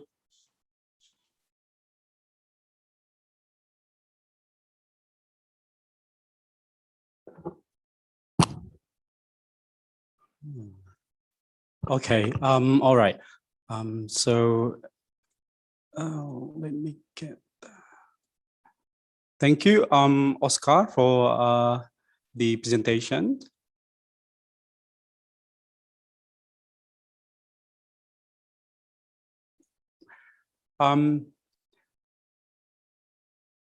Now, we will be moving on to the next part of the program. We have panel discussions, and then for these sessions, I would like to invite Ms. Maria Esperanza Alconcel, our senior expert on trade, international trade. Maes will be our moderator for the panel discussions. So Maes, you may take over now. Thank you. Thanks, Effendi. Hello, everyone. Good afternoon. Salamat siang. I hope I got that correctly. So first of all, I'd like to take this opportunity to thank everyone for this opportunity to moderate this session. I know there's a lot of good moderators, possible good moderators out there, but choosing me, it's an honor, especially when I'll be alongside with very excellent panelists. Of course, it's also, I'm also very happy to see familiar faces. SG, Dato Johoy, Pak Iman, Ana, Brava. I'm very happy to be here, basically. So for the panel discussion, we will be having the first part. We'll be talking together with my panelists on the benefits of RCEP for businesses. And then we'll have the second portion on Q&A. So I would just like to start with saying that when the RCEP agreement was signed in 2014, in November 2014, I was very happy with the news, because as a former trade negotiator, I know how difficult it is to negotiate an FTA, especially when it involves 15, 16 countries. So I was very happy to see that. I know how hard it was for our trade negotiators. I left the Philippine government in 2014, November 2014, and I was part of the commencement of the RCEP negotiations. I was lucky enough to probably escape the painful process of negotiating the RCEP, but I'm happy to hear that it was finally signed. But coming from the private sector, because I was also with the Singapore Business Federation for a few years, where I was doing FTA education and outreach. I was representing and advocating for the interests of businesses in the region. My question is, what does RCEP mean for businesses, especially for MSMEs, in real and practical terms? So how can companies in the region benefit from the RCEP? So with me, I'd like to introduce my panelists one by one. So first one, Dato Superamanyam. He is currently a distinguished fellow of the Institute of Strategic and International Studies, Malaysia, and an adjunct professor at the International Islamic University, Malaysia. He is also a member of the International Advisory Board and fellow of the International Academy of the Belt and Road Initiative based in Hong Kong. He is also a board member of a couple of public listed companies in Malaysia. But prior to that, he served the Malaysian government for over 30 years. And he held various positions at the Ministry of International Trade and Industry, including Senior Trade Commissioner of Malaysia to Hong Kong and China, Director for International Trade, Deputy Secretary for Trade, and Ambassador or Permanent Representative of Malaysia to the WTO. Dato, so what do you think is the benefit of RCEP in real and practical terms for businesses?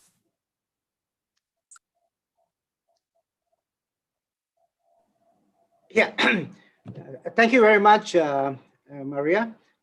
Maria, Mice, whatever. And I'm meeting you for the first time. I'm sorry, if I'm not able to get your name right.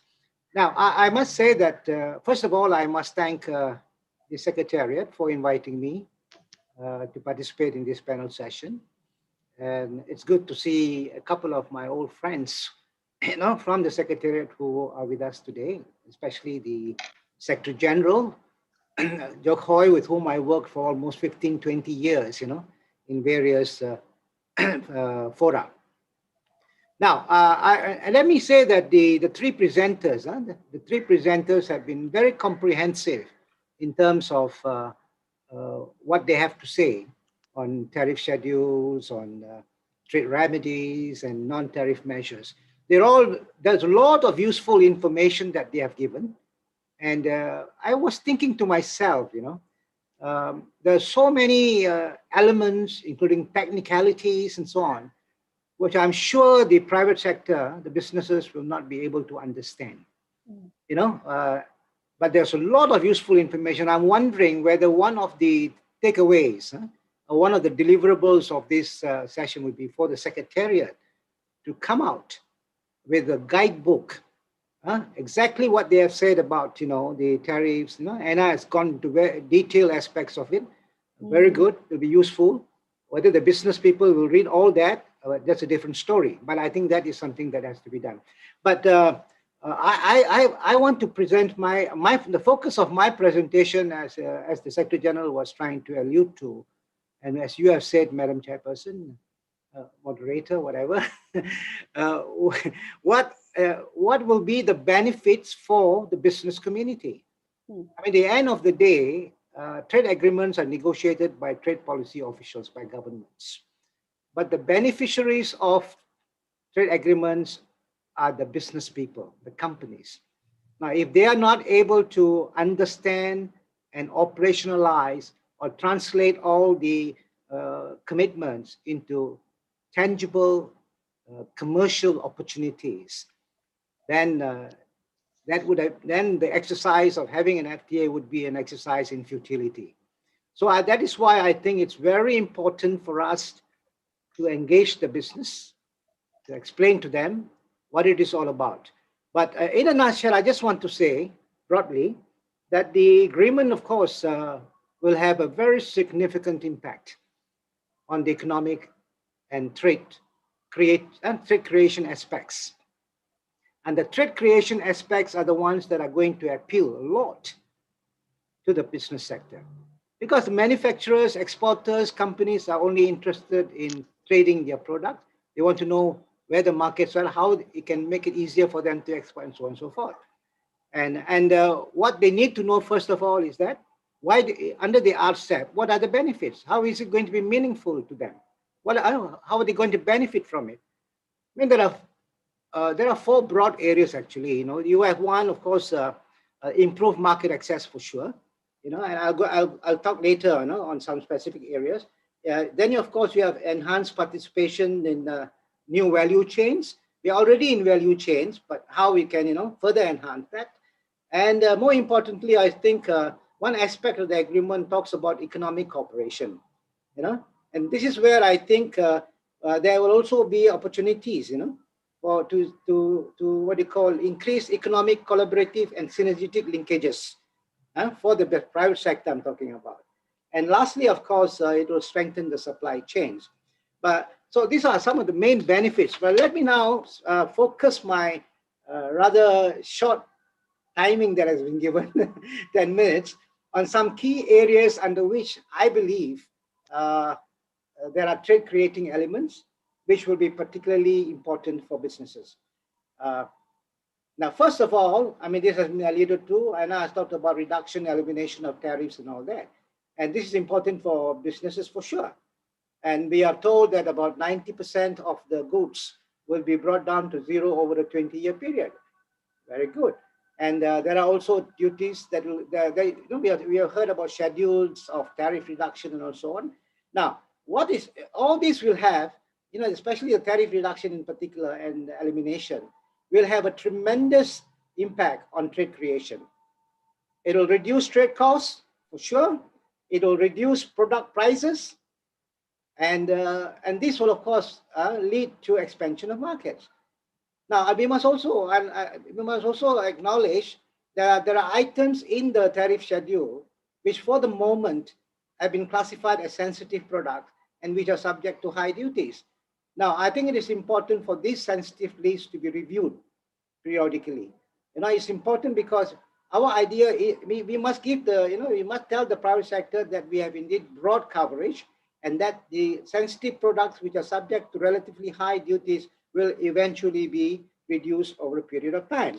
And that is important, all right? So, and then the second one where I believe will have an impact in terms of trade creation is on the rules of origin. I think the rules of origin in this RCEP are particularly significant because under the ASEAN +1 FTAs, we had differing rules of origin requirements, you know, and it was multi-layered and was very difficult for businessmen to navigate and understand what these rules of origin are. And without the rules of origin, if you don't comply with the rules of origin, you're not going to benefit from the preferential tariffs. And they were so difficult, and therefore in the ASEAN +1 FTAs, I noted that the utilization of the tariff reduction and all that was not that high, because many of the small companies, SMEs and so on, they say the procedures were complex, they couldn't understand what the rules of origin were, and it was so costly for them and time consuming for them. So why do they have to, you know, utilize the FTA? So they prefer actually to export using the MFN rates of duty, where the MFN rates of duty were already quite low. So they were, you know, they were using that channel as well. So, but I think under the RCEP, we have seen that there has been significant rationalization, streamlining, and even harmonization of the rules. Now we are exporters now will have to deal with a single rule, and on top of it, what is even more impactful and significant, at least from my point of view, is it allows for accumulation of regional content, which means that under the 15 countries, you can source your products from any of the 15 countries and add up the value of this to, you know, to meet that regional content level. It's a fantastic development.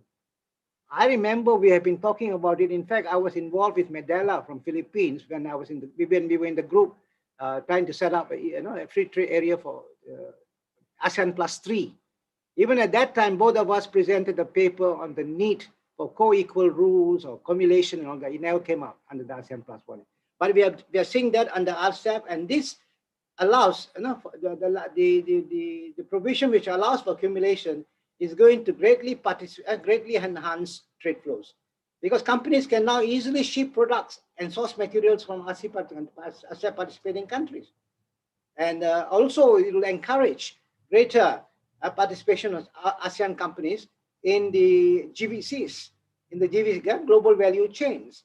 I mean, we are already connected, we are already knit, but this will further enhance, you know, because there's not going, you know, one single certificate of origin will be issued, and that covers, you know, the product, and you can export to any of the 15 countries. And I think this is going to help a lot, the exporters, very specifically. But mind you, because of time constraint, I'm not able to go into details of it. But when we talk about ramping up awareness program for, you know, the business community, all these things have to be dealt with in great detail. You know, I'll come back later to tell what steps that the government, national government should take, private sector should take, and what ASEAN as a region should take.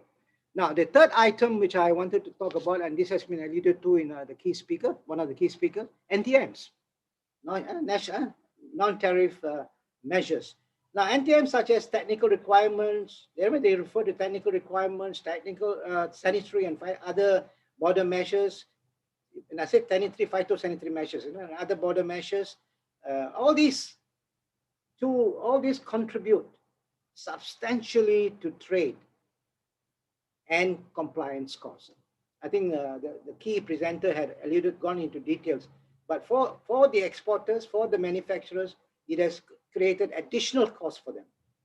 And I can tell you that even if you have tariff liberalization, NTMs, if they are implemented not in a consistent and predictable manner, they can negate the tariff reductions and market access. So it's very important that under the RCEP, I noticed that there is a strong commitment to rationalize and reduce NTMs, examine discriminatory treatment, enhance transparency in assessment procedures, and establish common standards of safety and phytosanitary measures. All these will clearly promote and increase intra-regional trade in goods. So these are some aspects of the NPMs that we need to bear in mind. Then, of course, we have trade facilitation measures. Now, this is another key area of RCEP, which is going to create a lot of trade, and which manufacturers, businesses will be very happy, because there's a strong mandate to consolidate the trade facilitation reform agenda in areas such as, and some have alluded to this earlier, customs procedures, customs administration, legal requirements, for example, interpretation of some of the regulations, rules, inspection processes, use of computerization. We are talking about single window and all those kind of things, right? And timeliness. Now, all these are necessary. All these are necessary to bring the differing levels of trade facilitation to a desirable level of convergence. To the businessmen, this is what they want. If adequate progress can be achieved, it will be possible to deepen intra-regional trade and even make ASEAN region even more attractive as a GVC location. Now, having said that, now I want to come, this is where, what should economists do at the government level, at the company level, and at the ASEAN level? And the Secretary General was talking about how do we get the businesses to benefit from these RCEP provisions. Now, it is very clear the government and the private sector need to work very, very closely. Very, very closely. They need to cooperate in order to better leverage companies to tap the benefits under the RCEP. Okay, what kind of action should governments take at the national level? One, governments should create a conducive, business-friendly environment. Now, businessmen in national economies, at least in my country, have highlighted concerns and difficulties relating to red tape, behind-the-border measures, and institutional regulatory barriers. Some of these concerns have been expressed. Not to mention, of course, costs associated with inefficient trade facilitation, procedural delays, lack of predictability, example in interpretation of regulations. All these are concerns that have been clearly highlighted by the business community in my country. And unless the government rectifies this and quickly, you're not preparing them. You're not able to prepare them to take advantage of the benefits under the RCEP, or for that matter, even other preferential trade agreements. Now, these are real issues, These are real issues that make a difference to trade prospects of manufacturers. They must, as I said, be effectively addressed by the government. And then the second thing the government should do is it must evolve and implement action plan to ramp up awareness and understanding of RCEP through a well-planned outreach programs that is inclusive and comprehensive. Extremely important. And here, both the government and the private sector must work very closely. Now, ramping up awareness, for example, it is not just about understanding the RCEP. In fact, I would even go beyond, and I would like to help. I would like the Secretariat to also play a role in this, in having roundtables, workshops, conferences, apart from general briefing, dedicated sessions, dedicated sessions on the RCEP. It can be on the rules of origin, as it can be explained, and tariffs, for example. Anna has presented a very detailed one. All these things should be explained in detail. Business people have no time to read the document, and they don't understand this.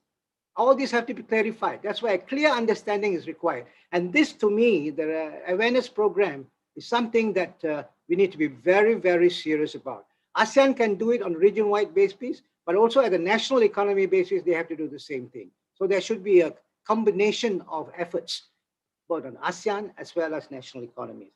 And then, of course, the ministries and all relevant agencies, they must also improve the capabilities of their advisory networks, websites relating to RCEP. It must contain a lot of information on new markets, on technical requirements, on product standards, and trade compliance advice and all that. All this should be there in the website and constantly updated so that the business people can have access to these and are able to take advantage.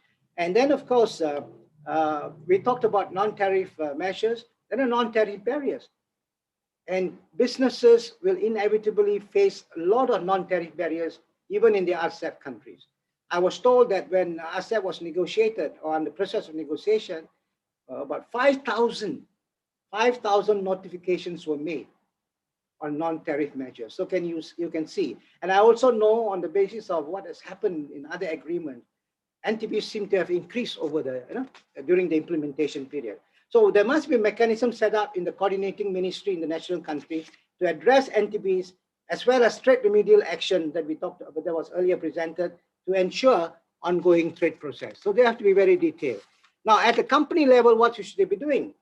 At the company level, they should strategically consider and analyze the opportunities in terms of access to new markets, cost saving or optimization of supply chain. Now, each company will need to do its own homework to determine the opportunities and risks based on preferential tariffs, rules of origin, including understanding the tariff schedules, which to me can be quite complicated. They have to understand, they have to understand. So they need to do some homework on this, and this should be supported by the government. Then they should obtain clear understanding of specific application of rules of origin and management of origin information through participation in seminars, workshops, roundtable discussions, etc. And of course, they should also participate in whatever economic cooperation and capacity building programs, like the industrial training, manpower, reskilling, upskilling, etc., to get themselves prepared. Now, what should be done at the ASEAN level? ASEAN Secretariat has an important role here. Perhaps the Secretariat could use RCEP as a platform to improve the region's competitiveness, production, governance, and administrative capabilities and capacities of ASEAN economies. So we need to look at that, so that all the economies benefit from the efforts of ASEAN as a region. And then, of course, they have to use RCEP. Yeah.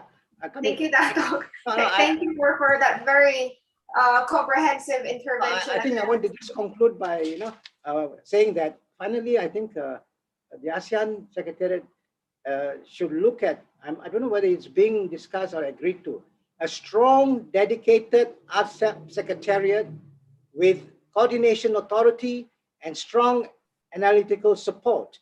Now, this is important to ensure smooth and effective implementation of RCEP. So, I mean, these are some areas that we could look at company level, ASEAN Secretariat level, and at governments at national level. Thank you. Sorry, it's a short time, but so much that can be said, but I can see the enthusiasm, Dato. and I'm happy to hear all these, not only how RCEP can benefit MSMEs, but you even came up with all these suggestions, which I think are very important. But I like what you mentioned, and it brought me to why the RCEP was actually developed established in the first place. It's the spaghetti bowl effect, the noodle bowl effect. I know that was one of the key reasons why they have this RCEP, because of this diverging rules of origin, this different certificate of origins that each company need to submit or comply with, making it very difficult for them to use the FTAs. Yes, FTAs can help them. Yes, they can provide tariff savings for them. Yes, they can reduce costs for businesses. But then, in the actual implementation or utilization of FTAs, it's always hard for them to comply with all these diverging rules of origin, certificate of origin. So having this RCEP, I totally agree with you that having a unified single rule book, I would say rule book would definitely help them. You mentioned about the issues that companies are facing, which I would want continue later on for the next round of discussion, because I think what we also need to address here during the panel discussion is how is RCEP really addressing the concerns, the actual concerns of businesses, especially MSMEs. I've been working with businesses. I actually provide advice to companies on how to take advantage of FTAs. So I know what are the difficulties that they're having whenever they utilize FTA. Anyway, I would like to go to our next panelist. One of my favorite person in ASEAN, Dr. Donna Gautam, Ibu. Hello. Ibu Donna Gautam is currently the treasurer of the board at the Center for Indonesian Policy Studies. She also currently chairs the Indonesian Anti-Dumping Committee at the Ministry of Trade. And prior to that, she was the former director at the Directorate General for International Trade Negotiation at the Indonesian Trade Ministry, where she was actively engaged in all ASEAN economic cooperation and trade initiatives and negotiations. So she was very much involved in the RCEP negotiations as the alternate lead of Indonesia. Ibu. Yeah. So, yeah, I think, do I have to just speak according to what I'd like to share? Because I think Dato Supraiman already highlighted quite comprehensively. Thank you so much. But I would like to just add might be the simple, to make it simple what RCEP is all about actually. So I think if you listen carefully to what Anne already explained, where actually this RCEP coming from. So we negotiated actually based on ASEAN +1 FTA. So the central of the disagreement actually we developed from ASEAN +1 FTA. So ASEAN is in the center place. So you can imagine ASEAN already implemented this ASEAN +1, ASEAN China FTA, ASEAN Japan, ASEAN Korea, ASEAN Australia, New Zealand, ASEAN India. All of this we have implemented this. Then now RCEP, ASEAN bring them all together in one big region. So we'd like to open the region not by only bilateral between ASEAN and our partners, but really to bring them all together. What does it mean actually? We mean actually for ASEAN, apart from our partners maybe they have already among them FTA, but not all of them. But ASEAN here in the center place, yeah, ASEAN already have. So what is actually the benefit of this RCEP for ASEAN? This big region actually. So ASEAN would like to really elevate its economy toward this regional value chain, or hence later on global value chain, because the formation of this region is actually bring additional value to ASEAN. That was first. So I think companies, big companies who already, so now talking about SME later on, I will link it to the SME. But the biggest player who can make use of this RCEP, of course, the companies who already engage in this regional value chain. Because if you're talking about market access, for ASEAN, this is not new market access anymore. It has to be, if ASEAN, for example, especially, if ASEAN would like to get benefit out of this, ASEAN member states has to be able to establish, invite foreign direct investment to come to the countries to develop new establishment of industries who already look at this all supply chain or value chain in the region between 15, previously we thought 16 of us, and hence go beyond to the global one. So this is actually the intention of ASEAN. Market opening, a very small, new opening market is very small. So if you ask me, the big companies here who engage already with this value chain or regional supply chain. So if they invest in your country, or the industries existing or new establishment industries already, you have it in your countries. Now, how can you bring these MSMEs to collaborate with them, to be the supplier to these big companies? I don't think SME will directly make use of this RCEP to go directly to the regional value chain, but they have to be mentored by the big companies in your country. I think ASEAN already initiate these initiatives of ASEAN mentorship for MSME between the MNCs, big companies with the MSMEs actually in respective ASEAN member states. I think we have started initially in 2017, yeah, when Philippines was the chair of ASEAN. So we have this initiative. Hopefully our ABAC continue to promote this. So by having this, Mais, I think SME in ASEAN, I'm not talking about SME in Japan, in developed countries. They know how to make use of this. But SME in ASEAN countries, I think ASEAN has to look at itself. So it has to be promoted, this kind of collaboration between, I always say this nucleus and plasma relationship. So the big companies with the small, you make the SMEs into the factory sharing scale. In Indonesia, for example, in ASEAN, we have different scale of SME. So if you're talking about this, connecting to this, make use of this RCEP, we have to consider this. I know this is the responsibility of the government at national level, how they will empower their SME to have this kind of scale, economic scale, to bring these SMEs into the factory sharing, to be able to supply to the big companies who will bring this later on into the global value chain or regional value chain. That's how I see this RCEP actually. It is, I think, what we agreed in RCEP, I think Anna and Brava already highlight this, and also Oscar. This agreement try to facilitate this, what I have explained already. The rules of origin, proof of origin, they try to make it as simple as possible. One rules of origin, so that once you'd like to enter any destination, export country, so you have the same rules.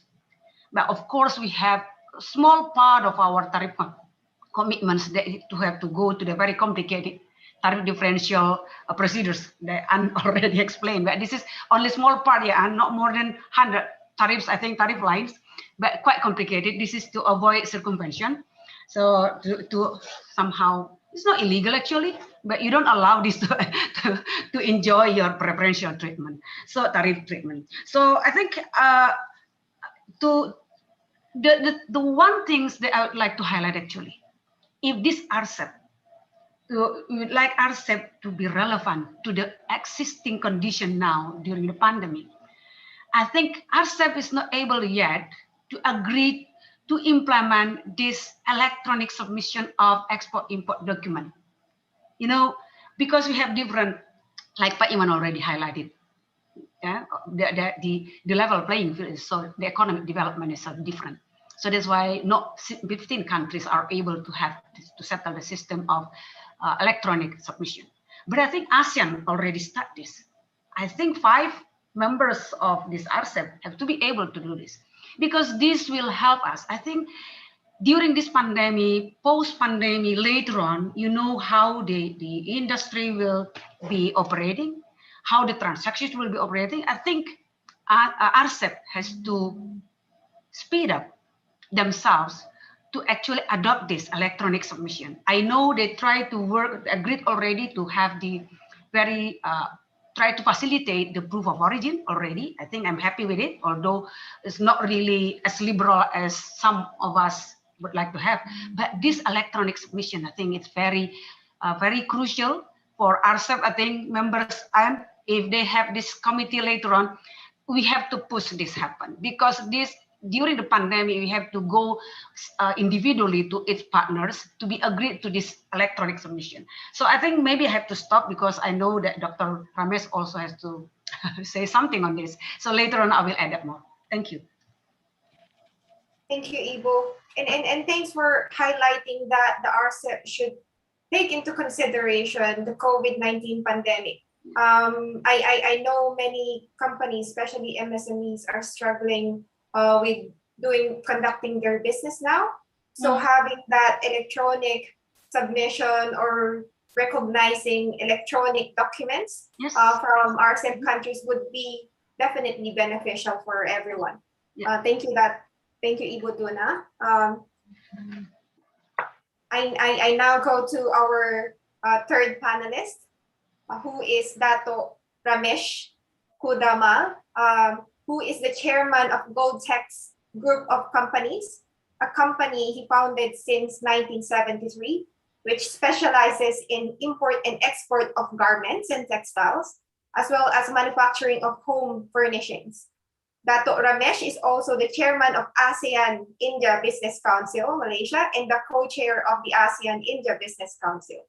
And he is also currently a council member for the Malaysian Industry Chamber of Commerce and Industry, and the member of the Malaysian National Committee for Pacific Economic Cooperation.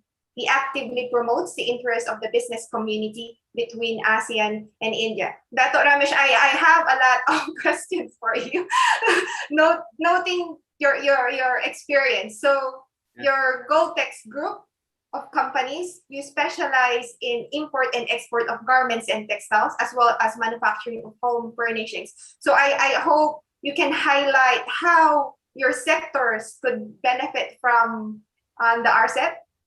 Second, ASEAN India. Noting that India is not part of the RCEP, how will it impact companies that are operating in India, but then they're not part of this bigger FTA? Thank you. Thank you, Maria, for your kind introduction.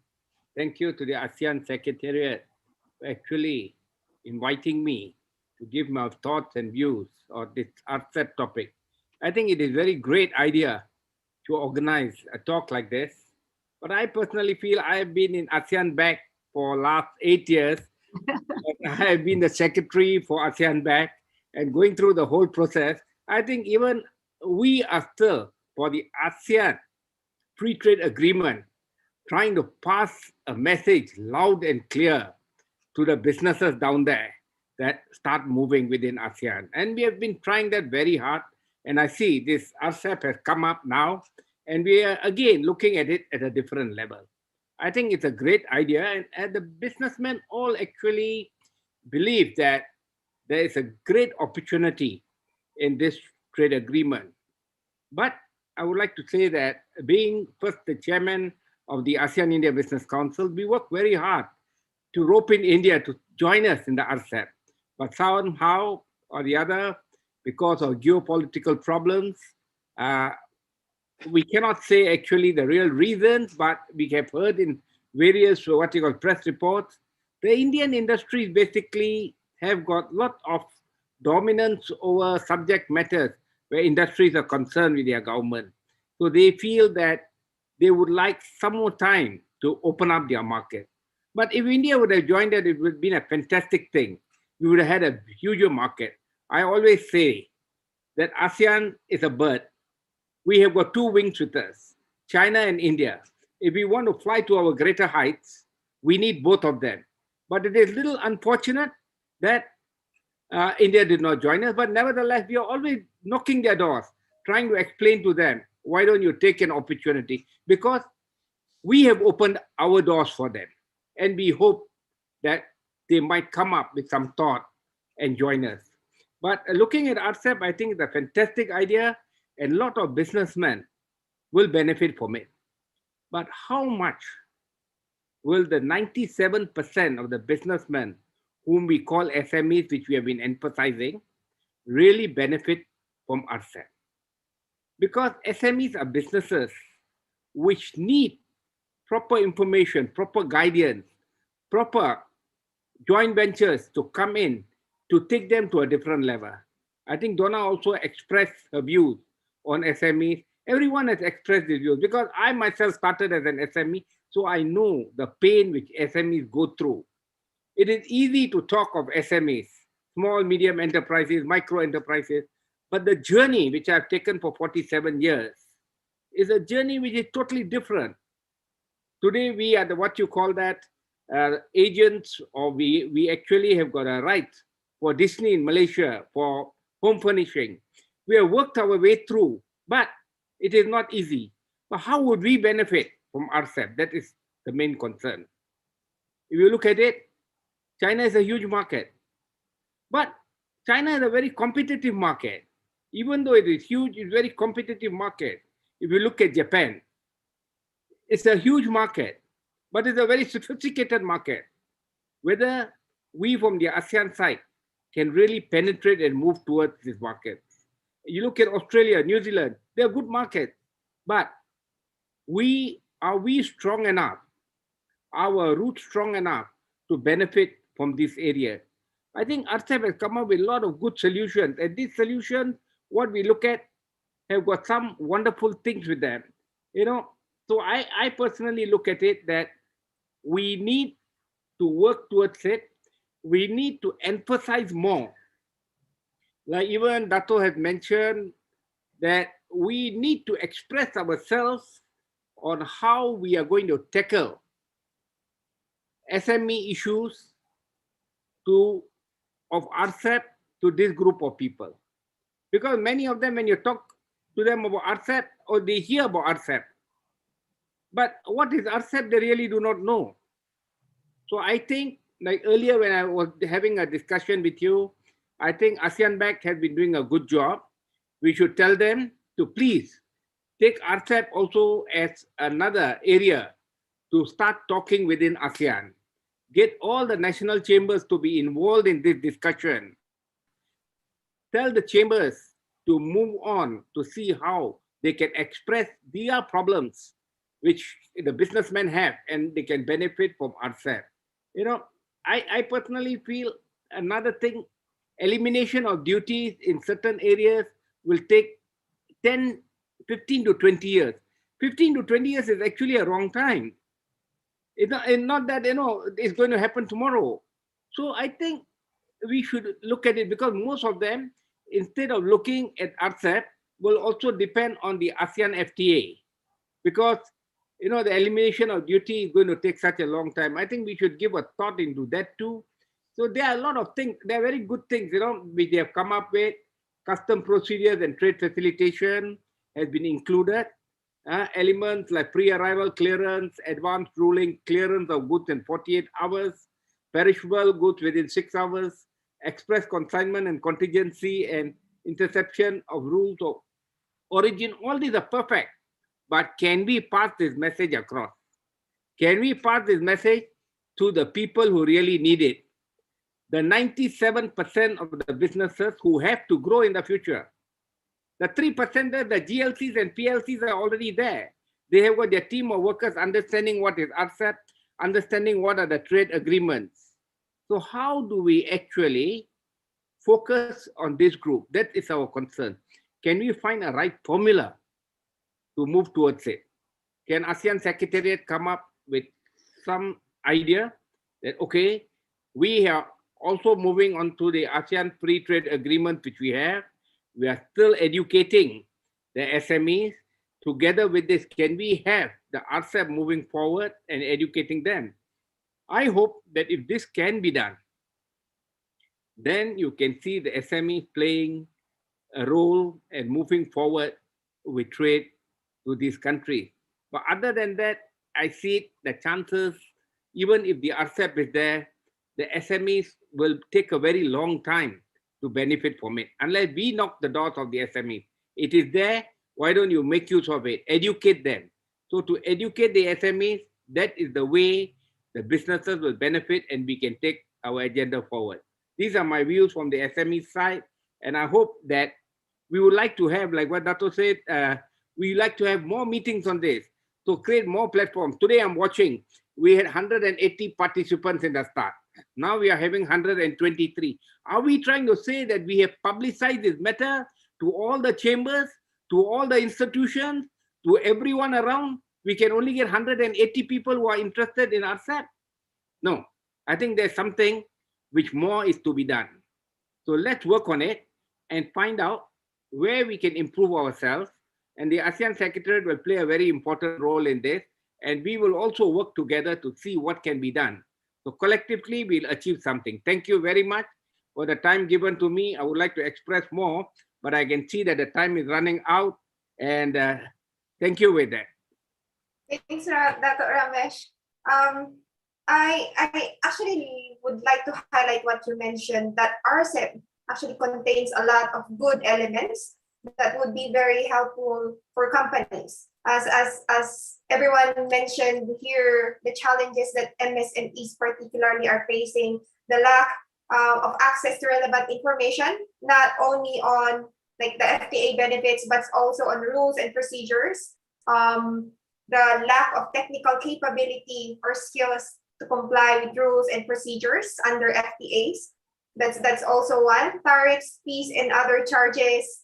NTMs, you know, we have provisions under RCEP wherein they're promoting harmonization, convergence, mutual recognition. But I think I would say the number one problem which would be also the key success of RCEP is in its implementation. So most of the time, it's not the rules or the regulations that are actually a problem for companies. It's how these rules and regulations are being implemented. So that's the one implementation issue that I would like to highlight here.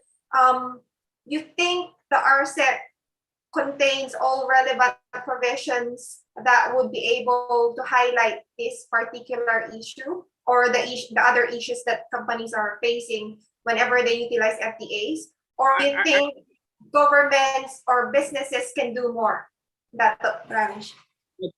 Definitely businesses can do more with RCEP. Definitely it's a bigger opening and the markets are larger. So definitely there's a great opportunity. But what my point to stress here is whether the businesses can follow the norms of RCEP, what they are. Because usually SMEs, they don't have that sort of level of thinking. Only a certain level of businesses. So that's what I'm trying to explain. My point here is that even an event like this, which has been organized today, we have minimum people coming in. If everyone was interested in RCEP, all the businesses will be here today. They'll be looking at it. What is RCEP? We want to know more about it. So I think that we should take some way of thinking on how we can pass this message across to the businesses around ASEAN as a group to see they can benefit from RCEP. RCEP, there'll be a great benefit, but we must work towards it collectively. That is important. Every country will take a stand on this because they sign this agreement. They want RCEP to move forward, and we hope we can do it. So let's work together. That is the only way we can pass the message across. I think it's a fantastic agreement. There is no such thing going back on it. But we have to start implementing it. I hope that we can do it by the first quarter of next year so that we have the time, like someone mentioned about the pandemic, the problems which we could face. So these are the problems, but does not matter. But once we start it, we can take the ride on. Let's start it. Yeah. Thank you. Thank you, Dato' Ramesh.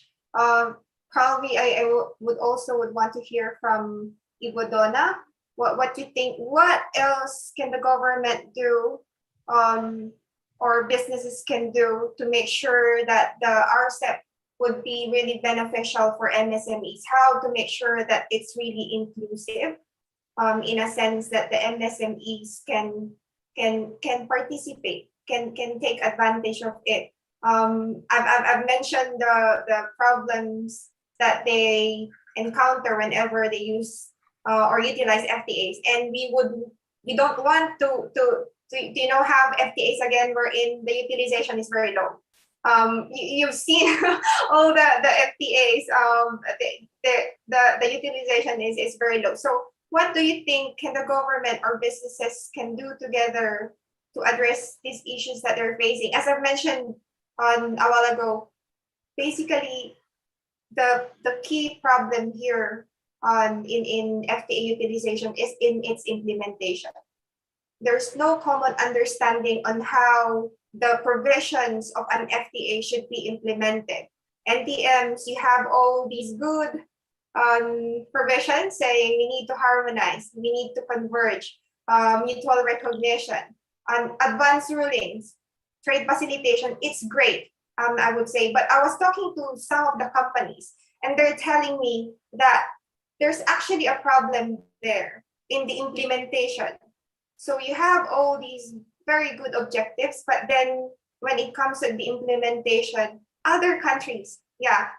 So one country, they would issue advanced ruling on tariff classification and rules of origin. But what if the other RCEP member does not recognize that? So it defeats the purpose of having all these good commitments, provisions under the RCEP. So Ibo Donna, what do you think should the governments do to make sure that whatever the purpose, whatever the intentions of having this RCEP are really met, and particularly MSMEs would benefit from it? Thank you, Mais. I think I have highlighted a bit, yeah. So because based on my experience, to look at how our ASEAN SME, how we empower them, how we try to bring them into be able to make use of the ASEAN market. I mean, they are able to export or import in ASEAN itself, 10 members. So now we are talking about 15 RCEP. So like I said to you, I think Dato' Ramesh, I really actually encourage the ABAC continue working on this, to continue having this intensively promote this AMEN program initiatives. It has to be clear. I think I know that in my country there are 5 big companies who are willing to take care of some MSMEs. They have the willingness to do this with this AMEN program. So I think this has to be developed continually, encourage them to have this. Why I say so? Because the issues on SME, not to mention micro, yeah, I'm talking about SMEs, and you're talking about micro is, in Indonesia, micro is really, I don't know how to define this. So SME, to be able for them to make use, because of the different capability of the SME itself, the scale, the capability, the capital, they have so many constraints they have. So that's why in Indonesia, we think to be able to make use of this RCEP, I think at the national level, you know what should be done for your SME to be able to grasp this opportunity. So then we will, at the national level, it has to be made very clear. In our case, like right now, we are talking about how to bring this SME into the economic scale. The factory sharing is now being promoted. How to bring this and work together with the big companies who can, to bring this product into the global market or to these RCEP markets, for example. And at the regional level, at this RCEP level, I think the provision itself provides actually the cooperation or collaboration on this SME. I think this is very good, but I think this has to be promoted by RCEP itself. I mean, maybe later in joint committee at the regional level, because it was agreed already that the agreement encourages the cooperation amongst SMEs in many areas to enable them to utilize the benefit from the opportunities created by this agreement. So I think, Dato' Ramesh, this provision has to be make use of this, bring it into the realization, because it's stated here already. Because this is very important. This is very important to enable SMEs to participate in this RCEP. In the areas of important elements of RCEP, like trade rules and regulations, access to markets and participation in global value chains, including promoting and facilitating partnership among businesses, electronic commerce, exchange experience among parties. This is very important, I think. Entrepreneurial programs, innovation and use of technology, awareness, understanding and effective use of IP system, GRP, promotion and building capacity, formulating regulation policies. I think, and this is quite, the provision must be made use of. So I cannot say anything, then make use of this provision. We try to secure this so that because of the different level of the SME itself among 15 countries. So this cooperation has to be promoted, has to be bring into realization. At the national level, I think every country can do the sharing best practices, how you make your SME. So I think the AMEN program should be promoted continually but intensively. This will help SME to make use of this. With this program cooperation, under this RCEP. And we can link this to the economic cooperation as well. So then later on, our partners can also help our SME through this cooperation under this SME to be able to enter the market of this RCEP and even to engage with maybe the investment. So I think investment is very, very important. They understand how to utilize, how to make use of the SMEs in the investment area. I mean, that's how I see the simple way of looking at this. Thank you, Ibu Donna. Okay, so since we don't have time anymore, we'd just like to wrap up this panel discussion. Yes. Donna, I think Donna, what you just mentioned is perfect. I think we should look into a possibility of forming an RCEP SME cooperation group, where we can have the SMEs from various countries other than ASEAN to join this ASEAN group. Exactly. So to work with them as venture capitalists or venture partners or whatever you may call it, to take them to their level and start moving forward. So this RCEP SME cooperation group will be something, an important thing to work on to see how we can get our SMEs involved with theirs to benefit whatever we need to benefit from them, and vice versa. Yeah. Thank you. So that actually leads me to the conclusion of this panel discussion. Just to say, I like what everyone mentioned about cooperation, and as everyone has highlighted, RCEP provides enormous benefits for MSMEs particularly. But there needs to be a cooperation on collaboration from everyone. I would say governments, of course. They need to help explain to businesses, raise awareness, enhance capability of businesses on how to take advantage of the RCEP. Business support organizations, as Dato Superamyam mentioned a while ago, national business chambers, they're very important. They're very important key partners in raising awareness, in providing companies the necessary skills to comply or to take advantage of RCEP, and of course firms. So I like the idea of having that that MSME network in RCEP, not only in ASEAN but the entire RCEP, and see how we can have this kind of discussion, public-private dialogue, wherein everyone they can mention the issues that they're facing, the level of their understanding. I think that would be very good. I think Anna would be able to help in that aspect, I would say, and I understand that there will be some follow-up sessions after this, wherein we will take into details or discuss in great details all the issues that have been mentioned, all the suggestions that were raised by our panelists here. Thank you. Thank you.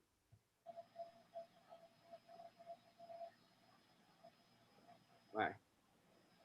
Bye, everybody. Yeah. You know, is it over? Yeah.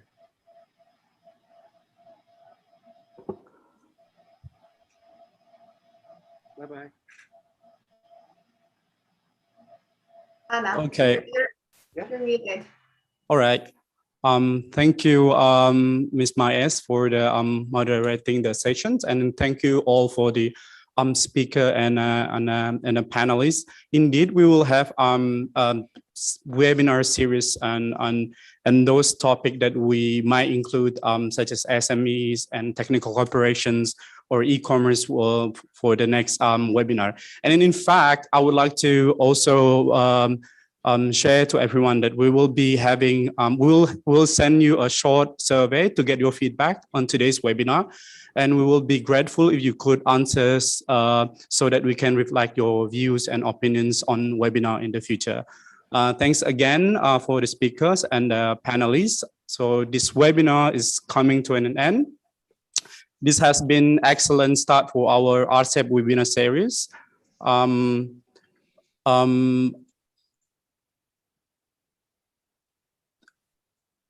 The top again, I will like to remind that we will be announcing that we are now preparing for the next webinar in the coming days.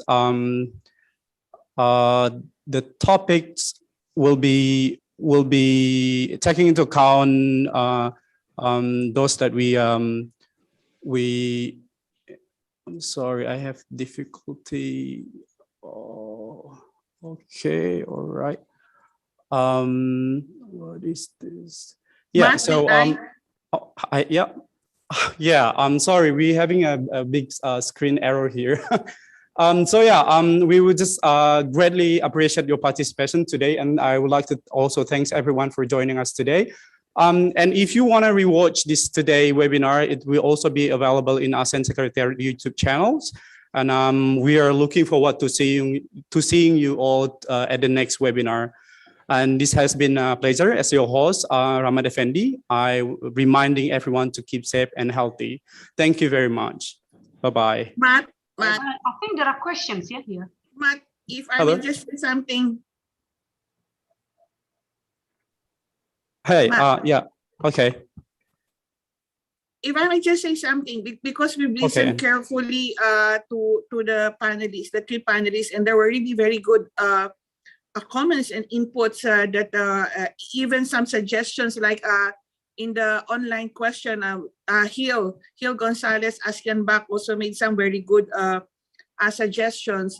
So basically, just to explain the way that we structured this series of webinars is really just to go through each and every chapter of the RCEP agreement, but we understand that more seminars may be needed to actually link them. Like you will listen to Trade in Goods today, but actually the next session, which would be on rules of origin and customs procedures and trade facilitation, they're all linked. So probably we can schedule, say, a dedicated session for MSMEs, and we would like to invite the speakers again. I mean, this is not the last that you would see of us. To our panelists, we may have to invite you again for some more events such as this one, and I hope you will indulge us. Thank you very much. Sure. Thank you. Yes, indeed. We will be coming with the more detail, the topics, and the schedule, and we will be disseminated it at the soonest. But of course, please allow me to remind everyone that we will also be sending a short survey to give you your feedback on today's webinar. Thank you. Thank you.